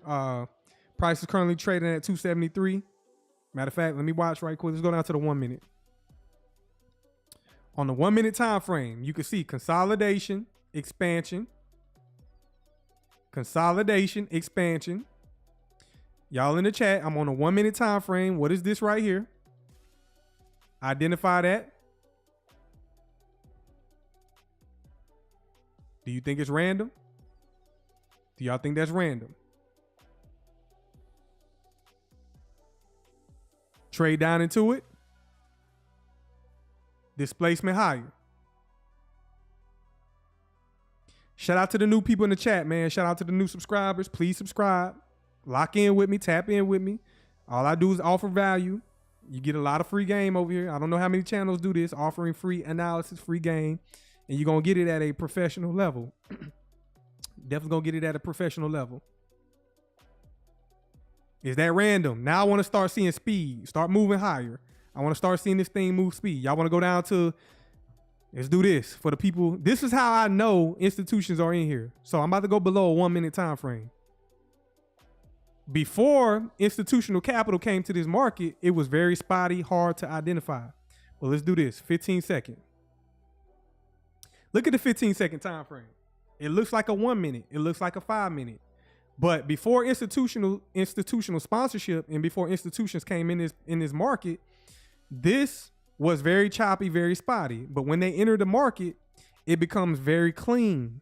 Okay, this is high frequency trading for the people in the back. This is next level. I haven't even broken into this as far as teaching it and talking about it, but y'all seen it so many times on my live stream. Okay, high frequency trading every 15 seconds. Candles are printing. Okay, y'all tell me on the 15-second time frame. Let me zoom out right quick. Here goes a small market maker sell model, just like that. Y'all can see the sell off down to the 15-minute fair value gap. Is it random that we trade to the top of the 15-minute fair value gap? And then boom, displays higher. And in this process right here, if you was day trading, if you was day trading, you can see price displays higher and go sweep out liquidity. Go sweep out this liquidity right here on the 15-second time frame. Just like that. That's not random. If you're in the Patreon, in the Discord, you know that's a quick scalp. We can scalp that up there. Take profits. If we was day trading that from discount up to this, take profits. You remember I talked about that? That's what it looks like, just like that. But right now, this is a 15-second time frame. If y'all want to get it even crazier, let's go down to a 5-second, which right now is kind of pointless doing this, but we're doing it anyway. But I'm just showing you high frequency trading. Institutions in here right now trading at the speed of light. They're in and out. Algorithms, just like this, every 5 seconds. Every 5 seconds. What they're doing is they're taking out liquidity. We got liquidity up here above the market. And then we got liquidity at these swing lows right here. And what they're doing is they're high frequency trading. They're in and out the market every 5 seconds. Every 5 seconds. Let's see if we displays higher. Come up, take out that liquidity right there. For y'all in the chat, there goes a 5-second BTC just like that. Let's see if they want to enter on that. See if they want to use that right quick. Like I said, man, there's levels to this. There's definitely levels to this. If y'all are interested in this, sign up to the Patreon. Just like that. Is that random? Come on, push higher. Push higher. You can't force your will on price neither. So don't think you're going to force your will on price. No. Price is going to do what price does. But I want to see this go higher and attack buy-side liquidity.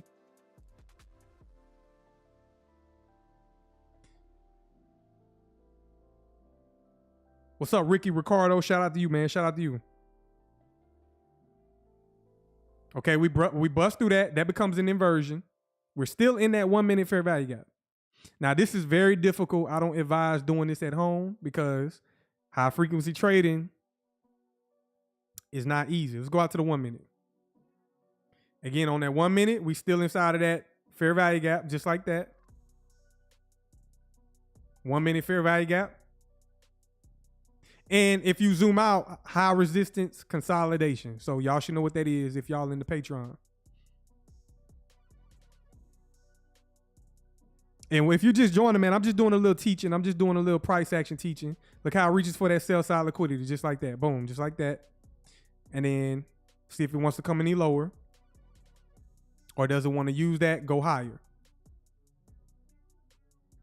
Don't ignore this as well. That 1 minute right there, don't ignore that. But I'm feeling this, we're going to want to come back down a little bit lower.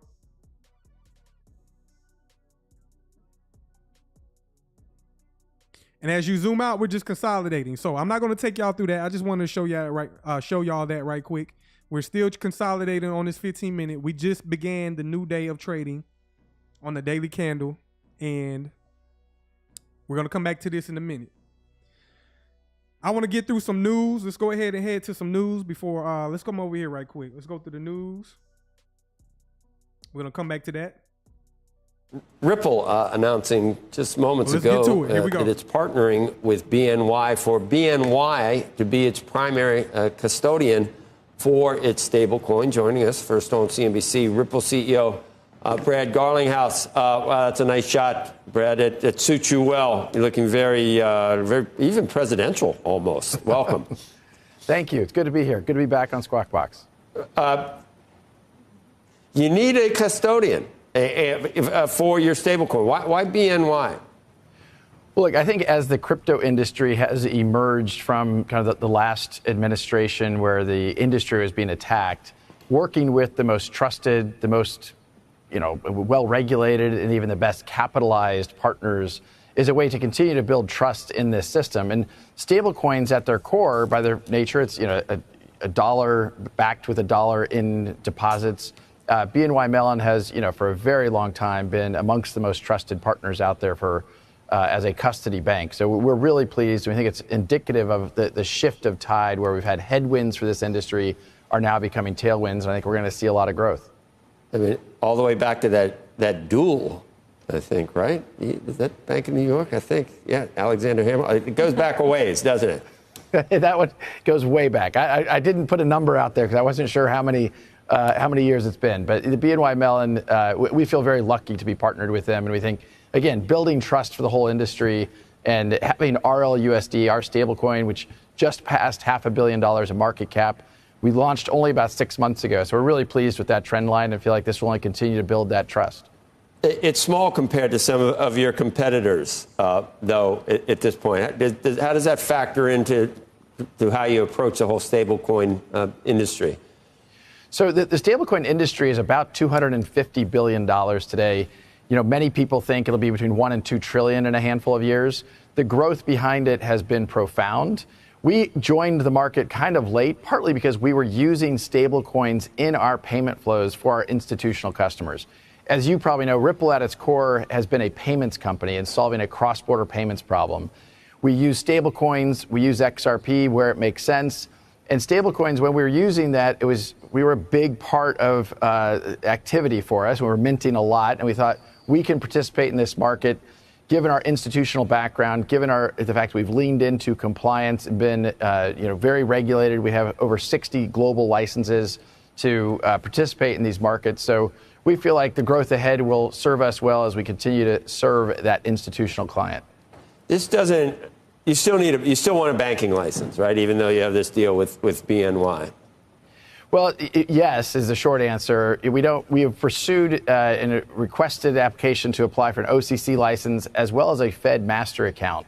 We think that the key here for crypto and the kind of decentralized finance, as many people call it, Ripple has been building bridges between traditional finance and decentralized finance. The world isn't going to be taken over by crypto. Instead, we think about how do we take the best of what crypto brings in facilitating faster, cheaper transactions and bring it to traditional finance. That's been at the heart of what Ripple has been focused on from the beginning.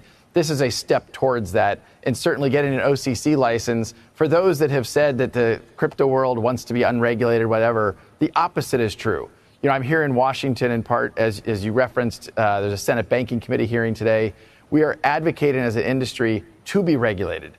And those that, like Ripple, who have stepped forward and said we want to get an OCC license, in addition to the licenses we have with the New York Department of Financial Services, it only continues to augment that very robust, very compliance-first, trusted partner so that we can continue to use these technologies to benefit consumers and businesses alike.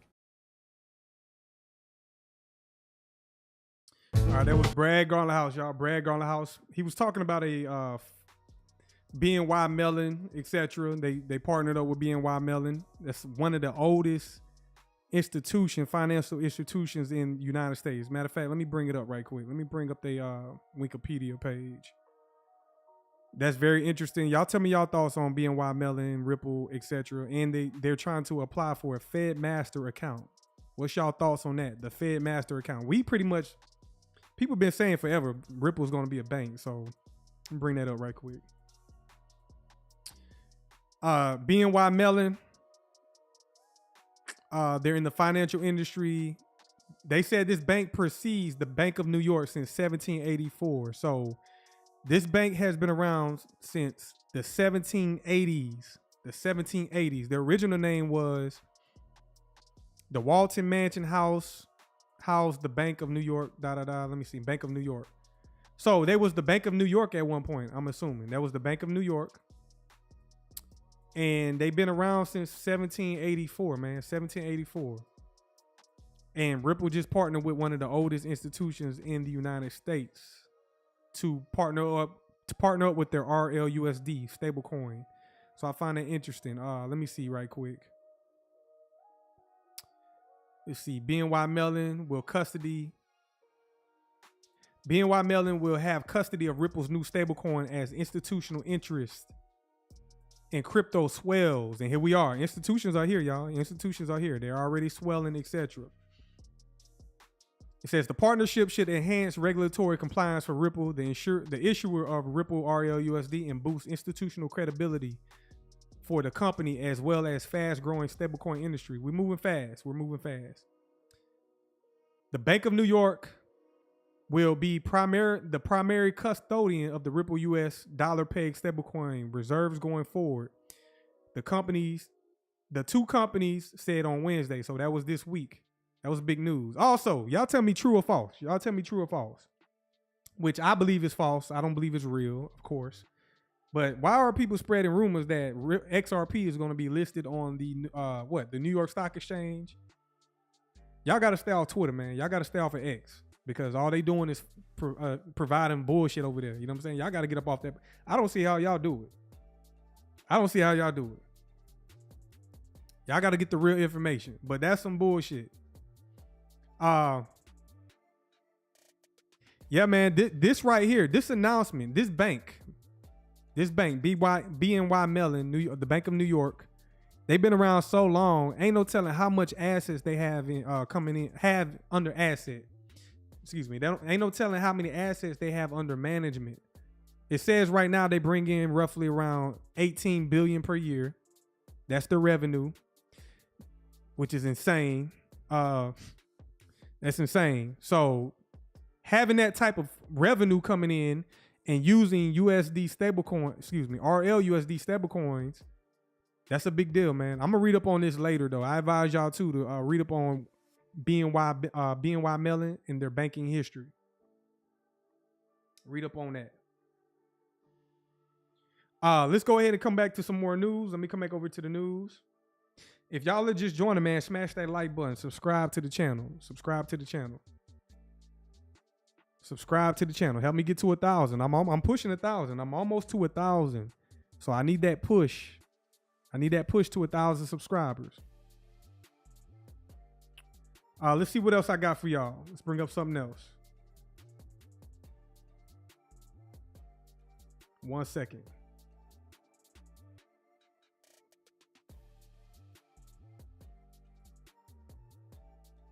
Oh man, 1 second, man. 1 second. I promise you. I promise you. Y'all give me 1 second.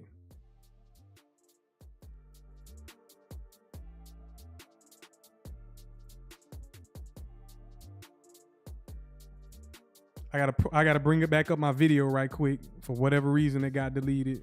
It might have been when I lost power earlier. So I didn't lose power, but I lost connection. So 1 second. I wanted to bring up the video with Brad Garlinghouse talking to the Senate. I wanted to get the key points to that video. If y'all missed it, which I'm sure a lot of y'all probably seen it, but I'm just gonna go back over it to highlight the end of the week. So let me bring that back up right quick.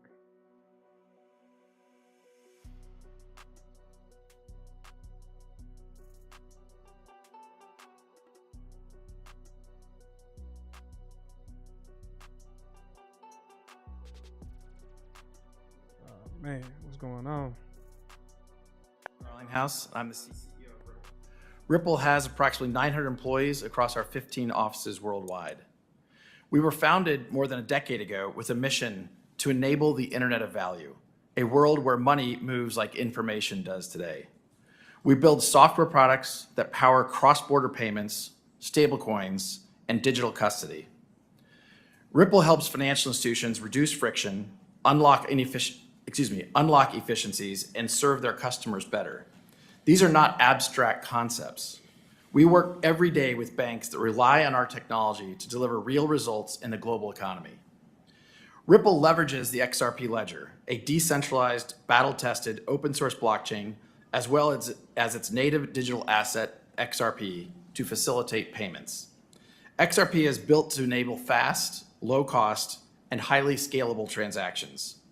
From the start, Ripple made the deliberate choice to work with policymakers and regulators, not around them.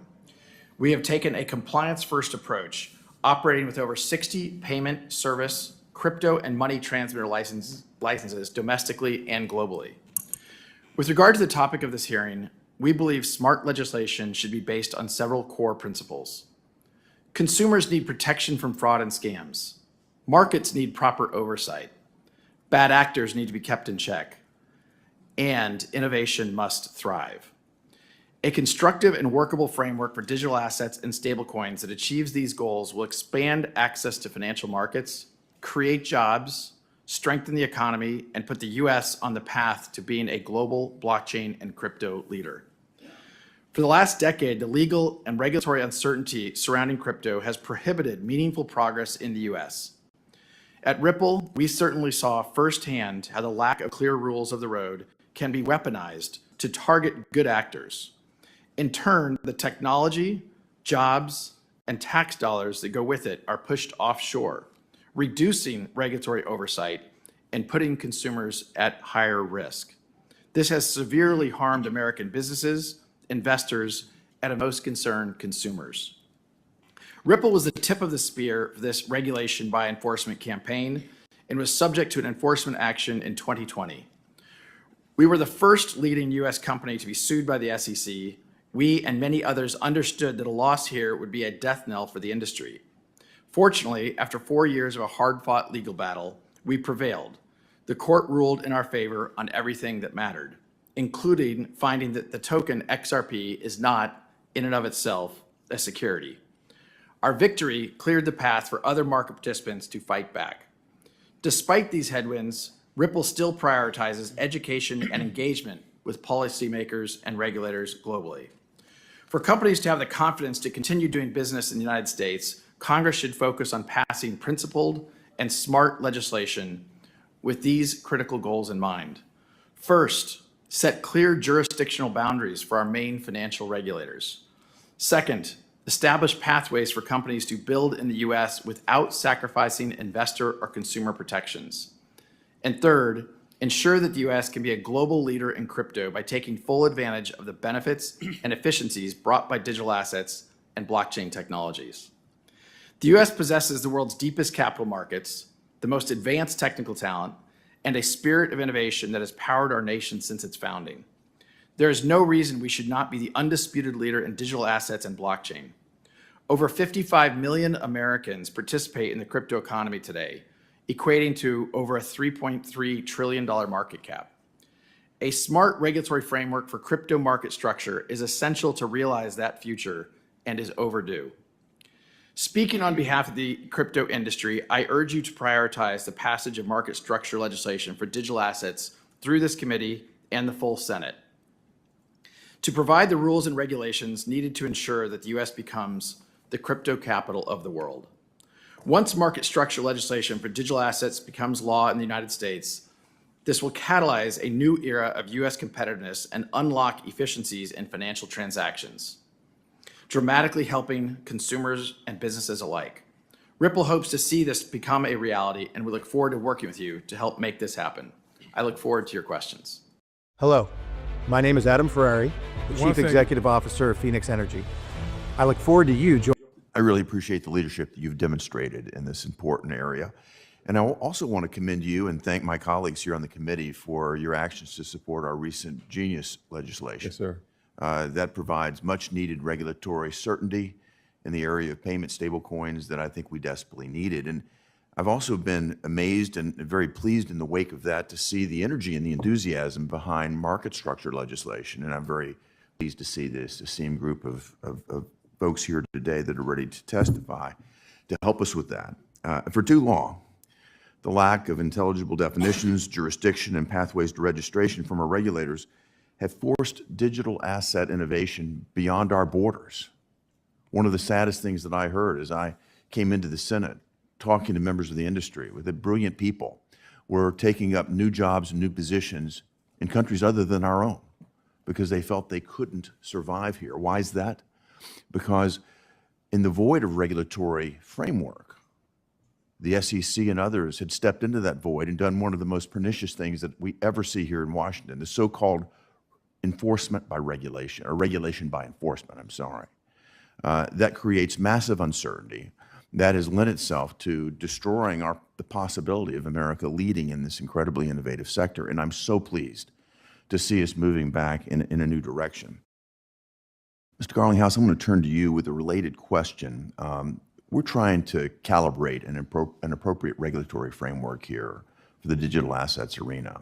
One of the concerns I have is rather than engaging with technologists, with people in the industry who are actually at the cutting edge of innovation, lawmakers, regulators could actually try to force the digital assets markets into outdated regulatory frameworks. I think that would stifle innovation, that would put us at a great disadvantage. And as we think about it, there are certain factors that are unique to the digital assets ecosystem. And what factors would you emphasize that we focus on as we think about an appropriate regulatory framework moving forward? Thank you, Senator. I think there are unique aspects that need to be thoughtful and applied potentially uniquely to any legislation around this. That said, I do think that where Mr. Massad and I disagree is that depending upon an SEC and CFTC to work together assumes good faith appointed officials in doing that. What we have seen previously is the SEC actually sowed confusion in the marketplace. They took contradictory positions. Under Chairman Gensler, they took actually contradictory positions in different court cases, which actually created more confusion. Yep.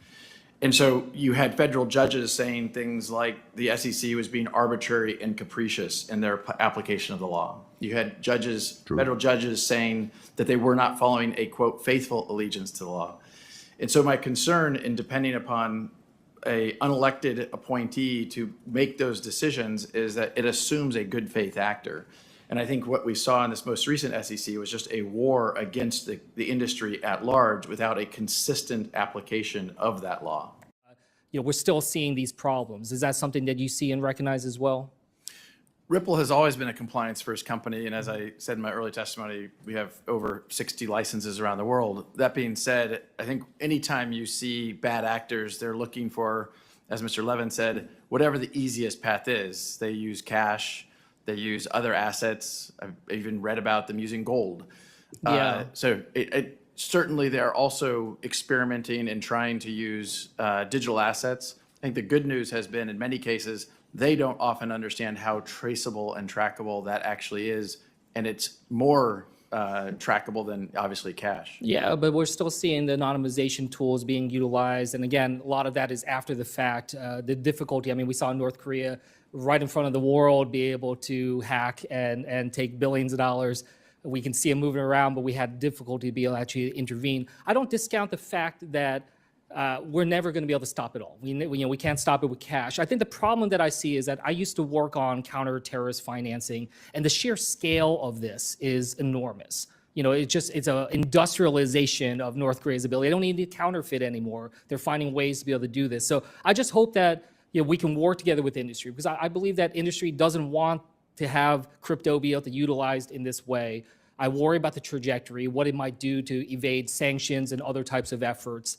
And this is something that I hope that we can address, especially when we're talking about over $50 billion just last year being used for illicit actors in this space. So I hope that this is something we can build off from. We had some efforts in this in a bipartisan way in the Genius Act, and I hope that we can make this a priority to make sure that we're trying to stop the terrorist groups, the cartels that we have talked about standing up against in so many different ways. And with that, I'll yield back.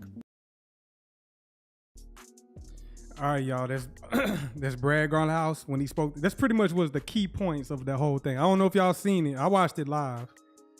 Those two senators getting into it. I don't know their names because I don't keep up with all that shit. But y'all caught that when those senators got into it, when they called one of them called him a whack job in front of all those people. I know he was embarrassed. I know he would. Back in 1776, somebody would have died. Okay, I don't know if y'all caught that. Did y'all catch that? Trying to see if y'all caught that live. Did y'all catch that live? But you already know I had to watch this. I don't normally watch these type of things, but I definitely tuned in for this because Ripple's in the building, Brad Garlinghouse is in the building, so I most definitely had to catch that. But it was definitely interesting. As y'all can see, man, we here. You know what I'm saying? Like there was a point where you couldn't even see this happening. We couldn't even see this happening. So we are definitely here. Let me come back over to the charts right quick.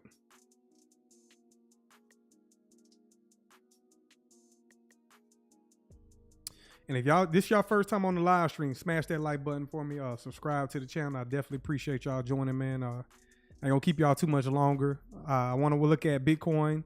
What y'all think? Should I let XRP ride? Maybe I should let it ride overnight. What's up, Dundee? Shout out to you, man. Shout out to you. I ain't seen you up in here in a while, but I see you up in other spaces. Shout out to you, though, Dundee. Shout out to you. Been a while. Appreciate all the new people joining, man. If this live stream has been insightful for y'all, I'm trying to get to 1,000 subscribers. Hit the like button. Subscribe to the channel and hit the like button. But anyway, this is Bitcoin on the monthly time frame. Haven't went over Bitcoin yet. Bitcoin at $117,000. If you've been following me, it's all documented. Everything I say on my channel is documented, okay? I got them time dated and stamped. And back when Bitcoin retraced down into this right here, y'all tell me in the chat, what is this on the monthly time frame? What is that right there? What is that right there? Y'all tell me on the monthly time frame, what is that in Bitcoin?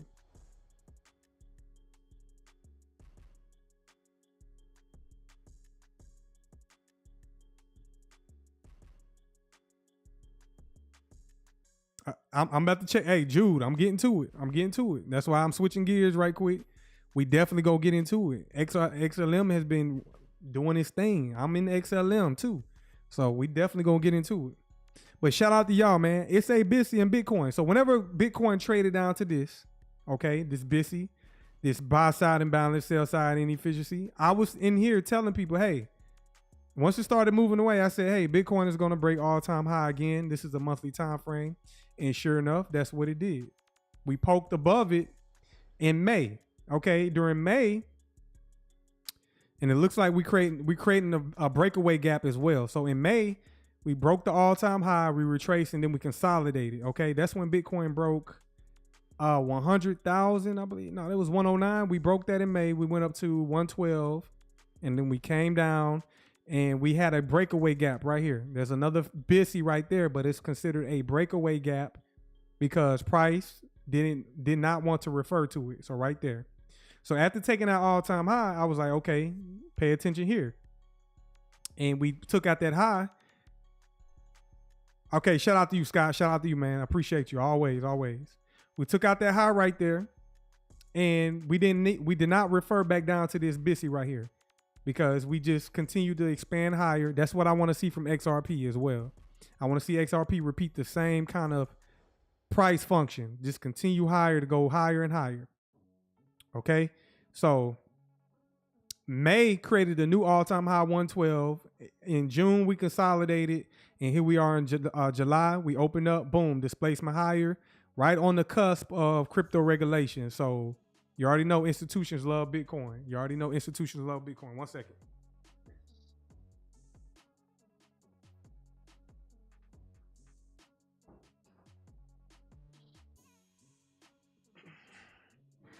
All right, that's Bitcoin. So where do we go from Bitcoin? So if you never seen me do this before, I'm gonna take a Fibonacci.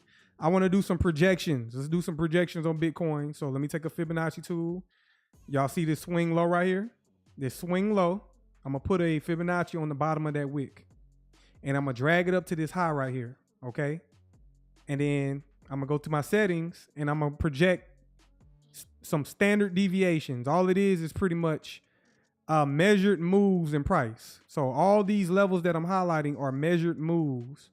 So 1 standard deviation, 2 standard deviation, 3. I'm gonna add the 0.5. I want to add the 2 and maybe the 2.5. I'm gonna leave it at that. Okay, cool. So what I just did was I added some projection levels that are measured. They're measured moves. Okay, this is not random. This is algorithmic. This is not random. This is algorithmic. So from this swing low up to that swing high, you can see the measured moves right there. The next stop I want to see for Bitcoin, and that's pretty much going to melt people's faces once we get up there. And document this, please. Please document this. Right now we're at 117. The next level I want to see is 127. Okay, I want to see us reach for the 0.5 level. Okay, 0.5 level in this projection tool, and that level is 127, 127,000. If we blow through that, the next level I would like to see is the 144,000. Now I'm not going to go above that. I'm not going to go any further because price does what? Consolidation, expansion, retracement, reversal. That's all it does. Consolidation, expansion, retracement, reversal. So I'm not going to go any higher than this level because price is going to do some retracing. It might consolidate, etc. But the next level I want to see for Bitcoin is 127K. Do we get there in this quarter? Possibly we get there. So that's Bitcoin. It's in price discovery. It's definitely in price discovery. Shout out to you, Big Dre. Shout out to you. If you're brand new, again, subscribe to the channel if y'all want these insights. I don't go live every day, but when I do go live, like Big Dre said, I don't miss, okay? I don't go live every day because I got life. I got a life balance as well. And I trade for, I pretty much trade all full time. So when I do go live and I'll give y'all this information, I don't miss, as people in the chat are telling you, okay? You got to see it to believe it. It's not random at all. Next, let's go to XLM. So XLM, out of nowhere, just displacement. Is it random that it just broke out of nowhere? Or y'all tell me in the chat, this is a monthly, 3-month time frame for XLM. 3-month time frame for XLM. What I have highlighted is a 3-month BTC. Buy side imbalance, sell side inefficiency. Y'all tell me in the chat. Y'all see it? You see us trade down into it. And then to open up the new quarter, the third quarter of the year, boom, displacement higher. As price traded down into this, I was in there accumulating. Let's take a Fibonacci as well. Let's take another Fibonacci. Let's drop it from the high of the gap to the low of the gap. The high of the gap down to the low of the gap. Boom, just like that. And as price trades down into this fair value gap, I'm in there accumulating. I'm taking precision entries inside of this gap. I was reaching for this level right here. I definitely wanted to get it at 19 cents, but it didn't go down there. It stopped at 20 cents on a dime, but I was definitely in there pulling the trigger at 20 cents on a dime and then having some patience. Now we're at 35 cents. Okay, 35 cents for XLM. Where do we head from here? Well, y'all tell me in the chat. Look at this. What is that right there? Now, whenever you have two of them side by side like this, you always want to take the larger one, okay? Take that down for your notes. Whenever you have two of them side by side, always take and choose the larger one. But if you don't know, that's a ghost pool. That's a ghost pool. And you can currently see us trading up inside of that right now. You can currently see us trading inside of the ghost pool just like that, okay? Trading inside of it. Now we have projected levels. We got the midway point. And as we trade higher and get up higher, I want to see us come to the midway point and then take out this high right here. That high right there was 51 cents. And then we got this high right here, which was 63 cents back in October of 2024. And then the all-time high is 79 cents. It'll definitely be a blessing for XLM to go ahead and break out and go attack that 79 cents. Just how XRP is damn near breaking out to $3, $4 and above, XLM just needs to get over $1. It's been highly suppressed as well. We definitely need to get over $1 for XLM. But again, you want to be a buyer when candlesticks are going down. That's accumulation. And then boom, displacement higher. So that's XLM doing its thing. Shout out to y'all that hold XLM. And then we got XDC. Same similar function in price, okay? This is a 3-month fair value gap. Let me hide that one right quick. 3-month fair value gap. Should have been taking advantage. In here accumulating. XDC at a discount. It's currently trading at 7 cents. Last quarter, you should have been accumulating it at 5 cents. So it went down to 5 cents, okay? Could have been scooping up a whole lot. Now, XDC, they got some competition. You know, they're trying to go after the trade finance industry, but we just recently found out that Ripple and Stellar is also going after trade finance, and they both have liquidity tokens. So you got to ask yourself, where does that leave XDC and Zenfin? Okay, I've been questioning that. I'm not saying they're not going to be around. I'm not saying none of that. I'm just saying they got some competition, and they don't do what XRP and XLM do, okay? But they do have a place in tokenization and other key roles in the new ecosystem. Okay? So again, trading down to BTC. Anytime we trade down into a discount, you want to pull the trigger. Now is not the opportunity to chase that. Now y'all might be like, well, it's just 7 cents. Well, you can go ahead and buy that. While I was buying at 5 cents, okay? Buy it at 7 cents while I'm purchasing it at 5 cents. I got the better deal. Okay, so shout out to y'all who had that. And then H-bar. Same thing. Let's go out to the 3-month time frame for H-bar. Definitely went heavy on H-bar at the discount. Definitely went heavy on H-bar at the discount. Night Owl, you said 10K XRP holdings is what should be held. Do you have that same mindset with H-bar and XLM? Yes. Well, yes. Why these prices are cheap right now? Right now, 10K XRP, you know what I'm saying? Like, I think I asked y'all earlier, y'all was telling me 10K XRP right now is like $26,000, $27,000. So you should have been getting that when it was at pennies, like 13 cents, 20 cents, etc. But right now, yes, I had that same thing with HBAR, XLM, XDC. I feel like any asset you get, that's just me personally, while they're at these prices right now, you should be getting them as much as you can. You know what I'm saying? They're protocols. They're keys to the network, okay? You cannot access the network without the keys. So as long as you grabbing the keys. You said, is why I asked FML. Well, not out. Let's get it straight, not out. You know what I'm saying? I can't understand what you're saying through a text. You know what I'm saying? I can't understand what you're exactly trying to say through the damn screen or a message. Okay, so if I'm coming off or you're not understanding, or if I misunderstood you, that's because you're texting through the internet. Okay, so next time I'll just skip over your question.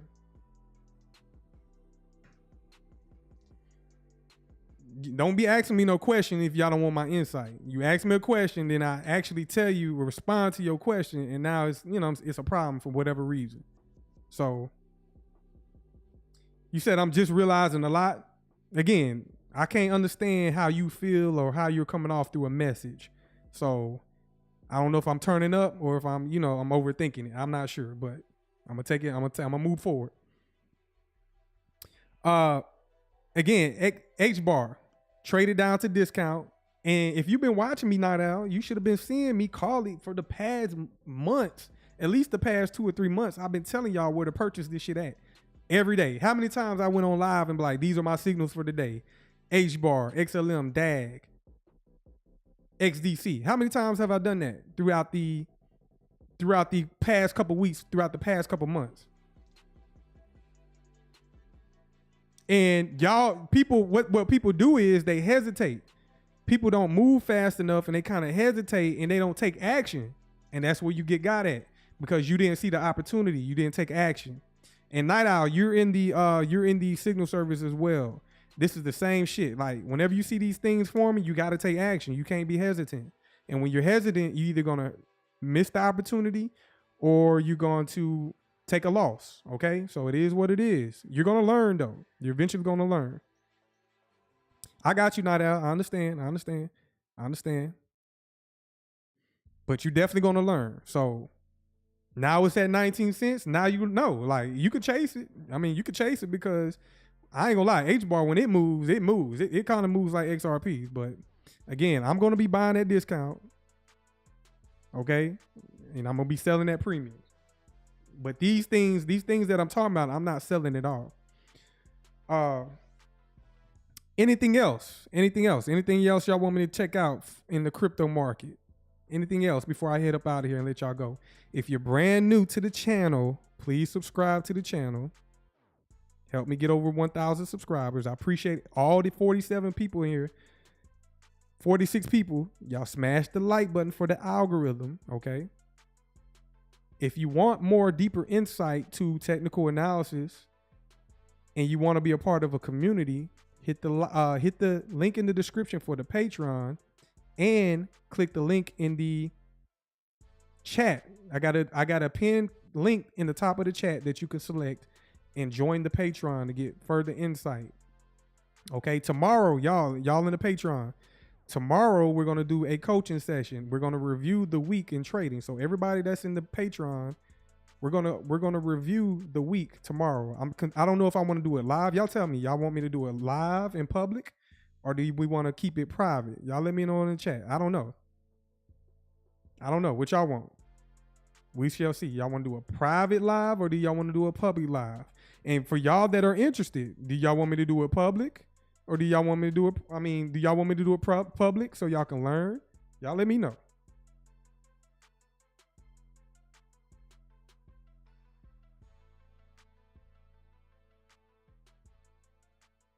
Israel, you said public live? Okay, well, got some people that want to be public. I advise you to sign up to the Patreon. Everybody want to do it public. Sign up to the Patreon. And what we're going to be doing is we're going to be going over the futures market that we just recently went through. It was a very choppy, volatile week, but we still found opportunities. People in there are learning. So we got a lot of people in there learning how to trade futures. Okay. It's very exciting. It's very engaging. Very exciting, very engaging. And I'm walking y'all through step by step. What's up, Law Docs? Tansy. Okay, what is Tansy? Is Tansy a crypto or is it a stock? Let me know in the chat. Is it a crypto or a stock? Y'all say Jasmine? Got some Jasmine people in here. Let me pull up that right quick. Which I don't hold any Jasmine. I don't hold any Tansy. I'm assuming y'all are still taking these risks out here. Jasmine. And I gotta hurry up because I gotta go give me something to eat, man. I've been live streaming. I've been fasting, so we gonna look, Tansy. Law Docs. Calm down, Law Docs. Calm down. What's the ticker for it? Let me look at Jasmine first, and then tell me the ticker for Tansy. I'm looking for an exchange. It's on Coinbase, so I guess I'll look at Coinbase.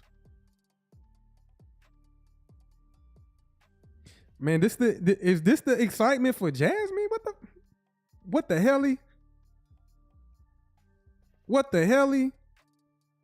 So people been bucking up Jasmine. So when I go on YouTube and I see Jasmine this, Jasmine that, you see the crazy thumbnails from all these content creators, and this is what the hell going on? What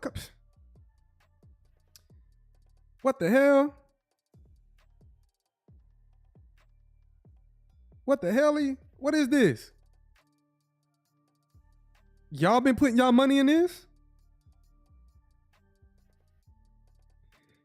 Don't tell me y'all been putting y'all money in this. And now y'all want to check it out. Y'all want me to check it out for y'all. Come on, man. Y'all got to do better, man. Come on. Look at this. This is Bitcoin, which I'm sure everybody can't get in Bitcoin. Look at Bitcoin. Okay. Let's go out to the higher time frame. Let's go out. This XRP. Let's go out to a 3-month time frame for XRP. What are y'all doing? But y'all going to be the same people that's going to be chasing this right here as it goes up in value. Okay? What are y'all doing? And then look at Jasmine. Motherfucker said it's about the moon. Shout out to you, Mark. Man, what the hell? This is what y'all doing. Y'all keep gambling. Again, join the Patreon. Sign up to the Patreon. We're going to get y'all right. For y'all that are putting y'all money in this and y'all trying to get quick plays out of this, tell them, y'all in the Patreon, tell them what kind of, y'all are still working, don't get me wrong, but y'all in the Discord, in the Patreon, tell them what they missing when coming to trade the traditional markets. Y'all are sitting here trying to get $100 out of this or $1,000 out of this, but tell them what they missing. I'm just saying, click the link in the description so we can get y'all together, man. We gonna teach y'all how to really get in these markets and do what you do. Big Dre, you sit the sweating emoji. Not out. Tell them, man, come see some enlightenment, man, because at least when you leave with me, you're gonna get some real insights, some real game. Like, what the heck? This shit is at rock bottom. Let's see. It's not even, was it even at a penny? It went to 4. When it opened up, it was at 4 pennies. It went to 35 cents. That's when all the mania. I remember all that. This was 2021. All the mania. And then, boop, shit the bed. Just like that. Which, if you're putting your money into this, you will be putting your money into an illiquid asset, okay? There is no sponsorship in this. There is no institutional capital flowing through this compared to XRP, XLM, XDC, HBAR. Where's the institutions in this, okay? That's all I'm saying. Oh, Big Dre, you said you laughing? All right, Tansy. Let me go look up Tansy. Law Docs, you better not fail me, Law Docs. You better not upset me. Tansy. Tansy. Never heard of this shit before. Excuse me, I don't mean to call it shit, but Tansy.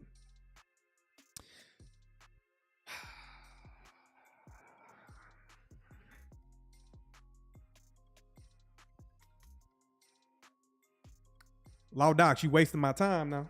You know I don't like my time to be wasted, okay? You wasting my time. You said, I read the project studies market algorithm. Here you go. You've been too deep in the rabbit hole, Law Docs. I ain't seen you in a while. Shout out to you too. I ain't seen you in a while. But what rabbit hole did you come out of, okay? What sector of the universe, what universe did you come from? Okay, let's go down to the monthly time frame. This shit literally just dropped this month, okay? This shit just dropped this month, okay? What are we talking about? What are we talking about? You really wasting my time, and then you kind of spam in the chat with Tansy. Show me Tansy. And when I take my time, my precious time, and I go look at this, and I see what it is, and it's not even $1. There's no institutional liquidity in this. What is this?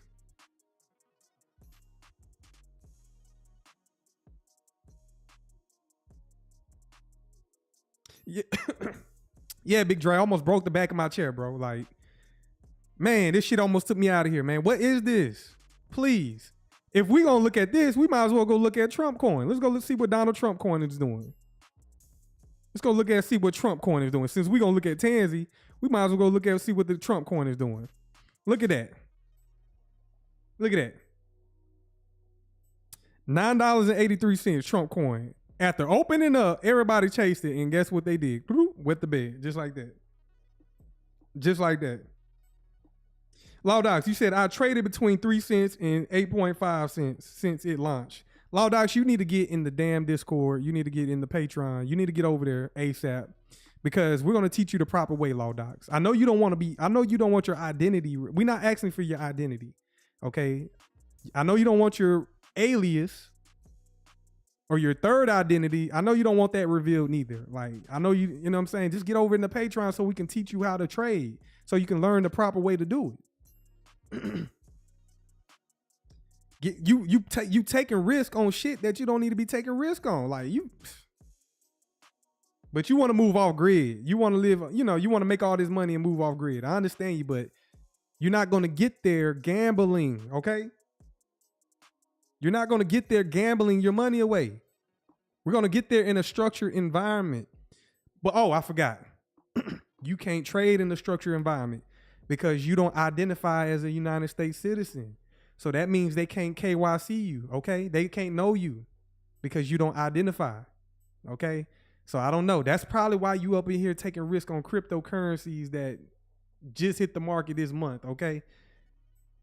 Get in the Patreon, create some friends, okay? Be a part of a community and get out of your shell, Law Docs, okay? Get out of that shell, okay? Get out of the shell. You need to open up and come to Earth and spend some time with some human beings, okay? Get in the Patreon, man. Click the link. If y'all are interested, click the link, man. Like, we building a community over there. It's pretty fun, I would say. It's pretty fun so far. I'm trying to build it up. So if y'all want to join us, click the link in the description. What else? XEN. So I think I was looking at that earlier. Let's come over here. XEN, Onyx, or whatnot.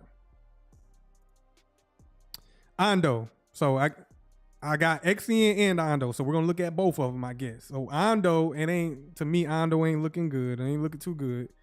Let me pull it up right quick. 1 second. Okay, this is Ondo. Somebody requested Ondo. So right now, it's just chopping around, okay? High resistance. Y'all should know that term in the Patreon. High resistance. I'm not interested in this. Let's zoom out a little bit more. Yeah, man, like, there's no clean market structure. There is no institutional capital flowing through this. This is not a priority, okay? Maybe in the future it could be. I don't know. Y'all know more than me, the ones that are investing in this. A lot of y'all are trapped in this, okay? Y'all are trapped in it and y'all don't know what to do. I would say sell it, take that money, come over to the Patreon so you can you can learn how to really trade, okay? Like, damn, I'm tired. I got to save people out here from doing these scams in crypto. Come to the regulated side of trading, okay? Come to the regulated side of trading. Take your money out of this and come over here and actually make real money in the Patreon, okay? Make some real money in the Patreon. What else? XEN. All these cryptocurrencies then fell out the bed, ain't making no noise no more. XCN.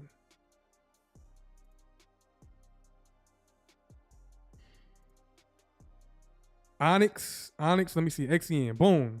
And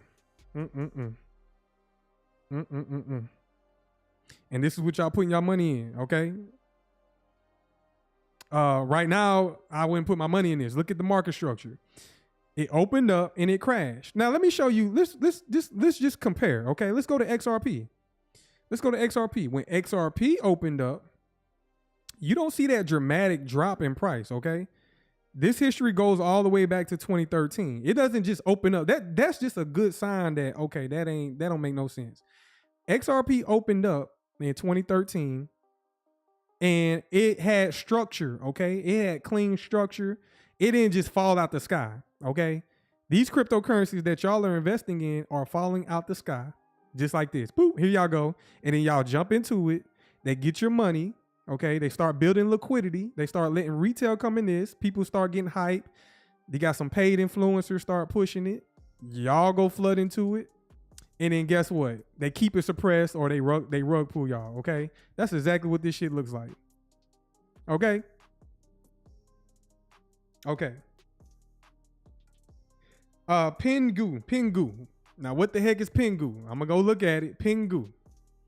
Man, I ain't never heard of this shit. I be staying in my lane, man. Pingu. Pingu. Let's go to Coinbase. Is it Pudgy? Oh, shit. Well, it's only been out. This is a 3-month time frame. Let's go out to the monthly. Which, don't get excited because it's going higher neither. That doesn't mean it's not nothing, okay?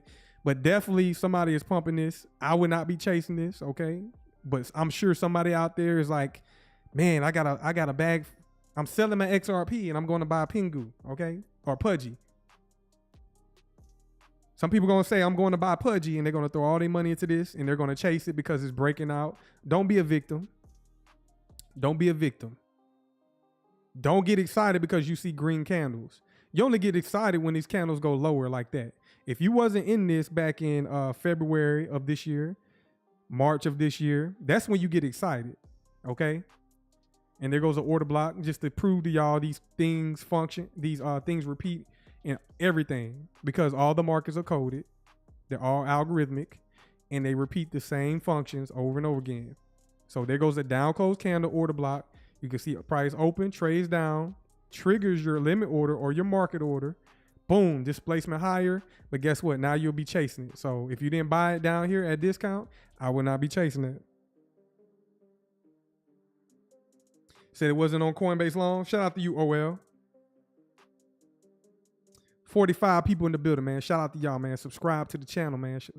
Help me grow my channel.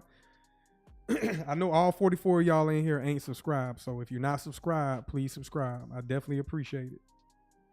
I definitely appreciate it. Okay. Click the like button. Click the like button. I definitely appreciate it as well. Anything else before I head up out of here, man? Anything else? Anything else? Let's go take a quick peek at gold and silver right quick. Since we got a gold breakout or a silver breakout, I mean, and I've been accumulating silver. Y'all press 1 if y'all hold silver or any physical metals. Okay, let's look at silver first. Look at silver, and there is no news. They are not even hyping up silver. They're quietly moving it up. Everything else is focused on crypto and meme coins and shit, and whatever else y'all investing in. But silver is a commodity, and it's slowly moving higher. Shout out to y'all for owning silver. You see this highlighted fair value gap down here in the green? That's when I was accumulating silver, right up in here. Y'all see that? That's when I was in there accumulating silver, scooping it all up as much as I could at the time, along with digital assets, and then boom, displacement higher. Let me see if I got my silver.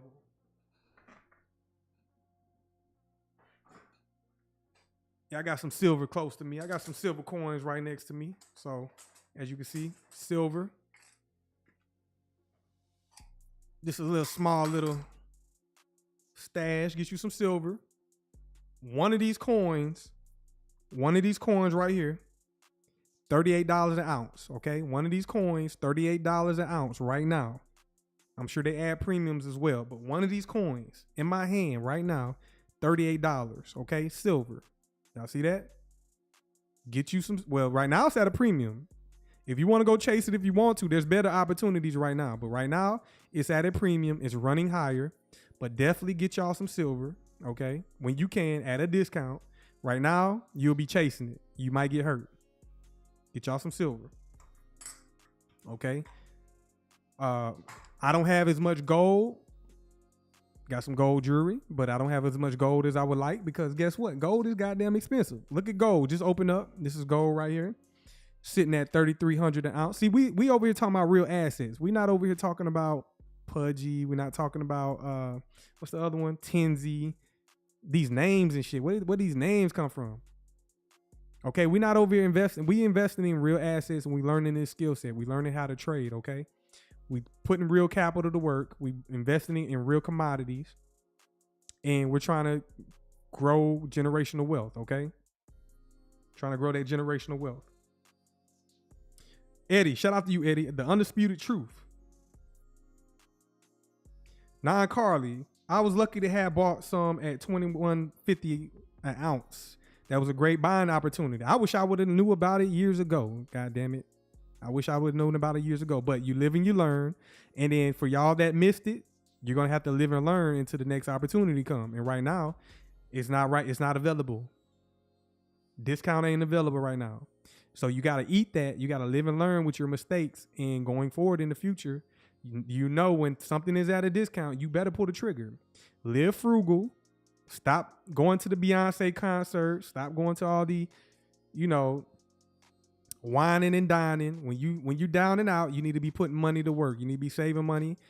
A lot of people, I follow a few people on YouTube right now that are out of work. I'm talking about people that's in IT, people that have six-figure jobs, and they are losing their jobs. Okay, they are losing their jobs because of automation, artificial intelligence, AI. They're replacing every single industry. They're coming in every single industry and they're trying to replace everybody. Y'all press 1 in the chat if your job is threatened by artificial intelligence. Is your job going to be threatened by AI? That's what I'm trying to say. Is your job on the line? So you need to be considering learning and doing something else. And investing and learning skill sets is one of those things you should be doing. Okay? So this is gold. Gold currently trading at 33,500. Lenny, you said you good? Okay, there's a lot of people, man. There's so many people. If y'all want to go down a rabbit hole on YouTube, go look up people that are, being displaced and put out of work. Go look up people that's being displaced and put out of work by automation and AI. It's not a game. I'm telling y'all, it's not a game. It's not a game at all. Oh, artwork is, artwork is a skill set. Artwork is valuable, okay? Artwork is an asset class, and also artwork is human. That's one thing AI ain't gonna be able to replace. AI is not gonna be able to replace the human touch, the human experience. So artwork is definitely, now don't get it twisted. I done seen AI replicate artwork, okay, and do it better, but people are gonna want human art. We don't care about human artwork. I mean AI artwork. We want artwork that a human created. So AI will never replace artwork, okay? It'll never do it unless we merge with the machines, okay? But I don't know. That's a topic for another day. You said Asia is moving XRP? Let's go look at it. Let's go look at it. This is 3 months. Let's go down to the 15-minute. Okay. So with that being said, man, let me show y'all right quick. Y'all need to come over and sign up to the Patreon if you're already in it, disregard. But where is it at right quick? Okay, if you don't know, go click the link in the description, sign up to the Patreon, get in there, get some access to technical analysis. And I figure it's a pretty dope community in there. Shout out to everybody in there. I'm trying to make it better. You know what I'm saying? I'm trying to make it better. I appreciate y'all being in there, okay? Trying to make it better, trying to grow, trying to make it a learning experience. So if y'all want to sign up for this, click the link in the description. Click the link pinned to the comment section. Sign up. I got lessons for beginners. And then I got we're getting in there, we're trading together as a community, okay? So if y'all are interested, sign up for that. Or if you just want to be a part of the community, click the link. So I'm going to go ahead and ride out to this. I'm going to ride out the price action watching XRP, okay? I definitely appreciate y'all joining. I don't know. Let's see what Asia do. I'm gonna let it run. Let's go ahead and see what Asia does. So I'm going to if you don't know, sometimes I stream live price action.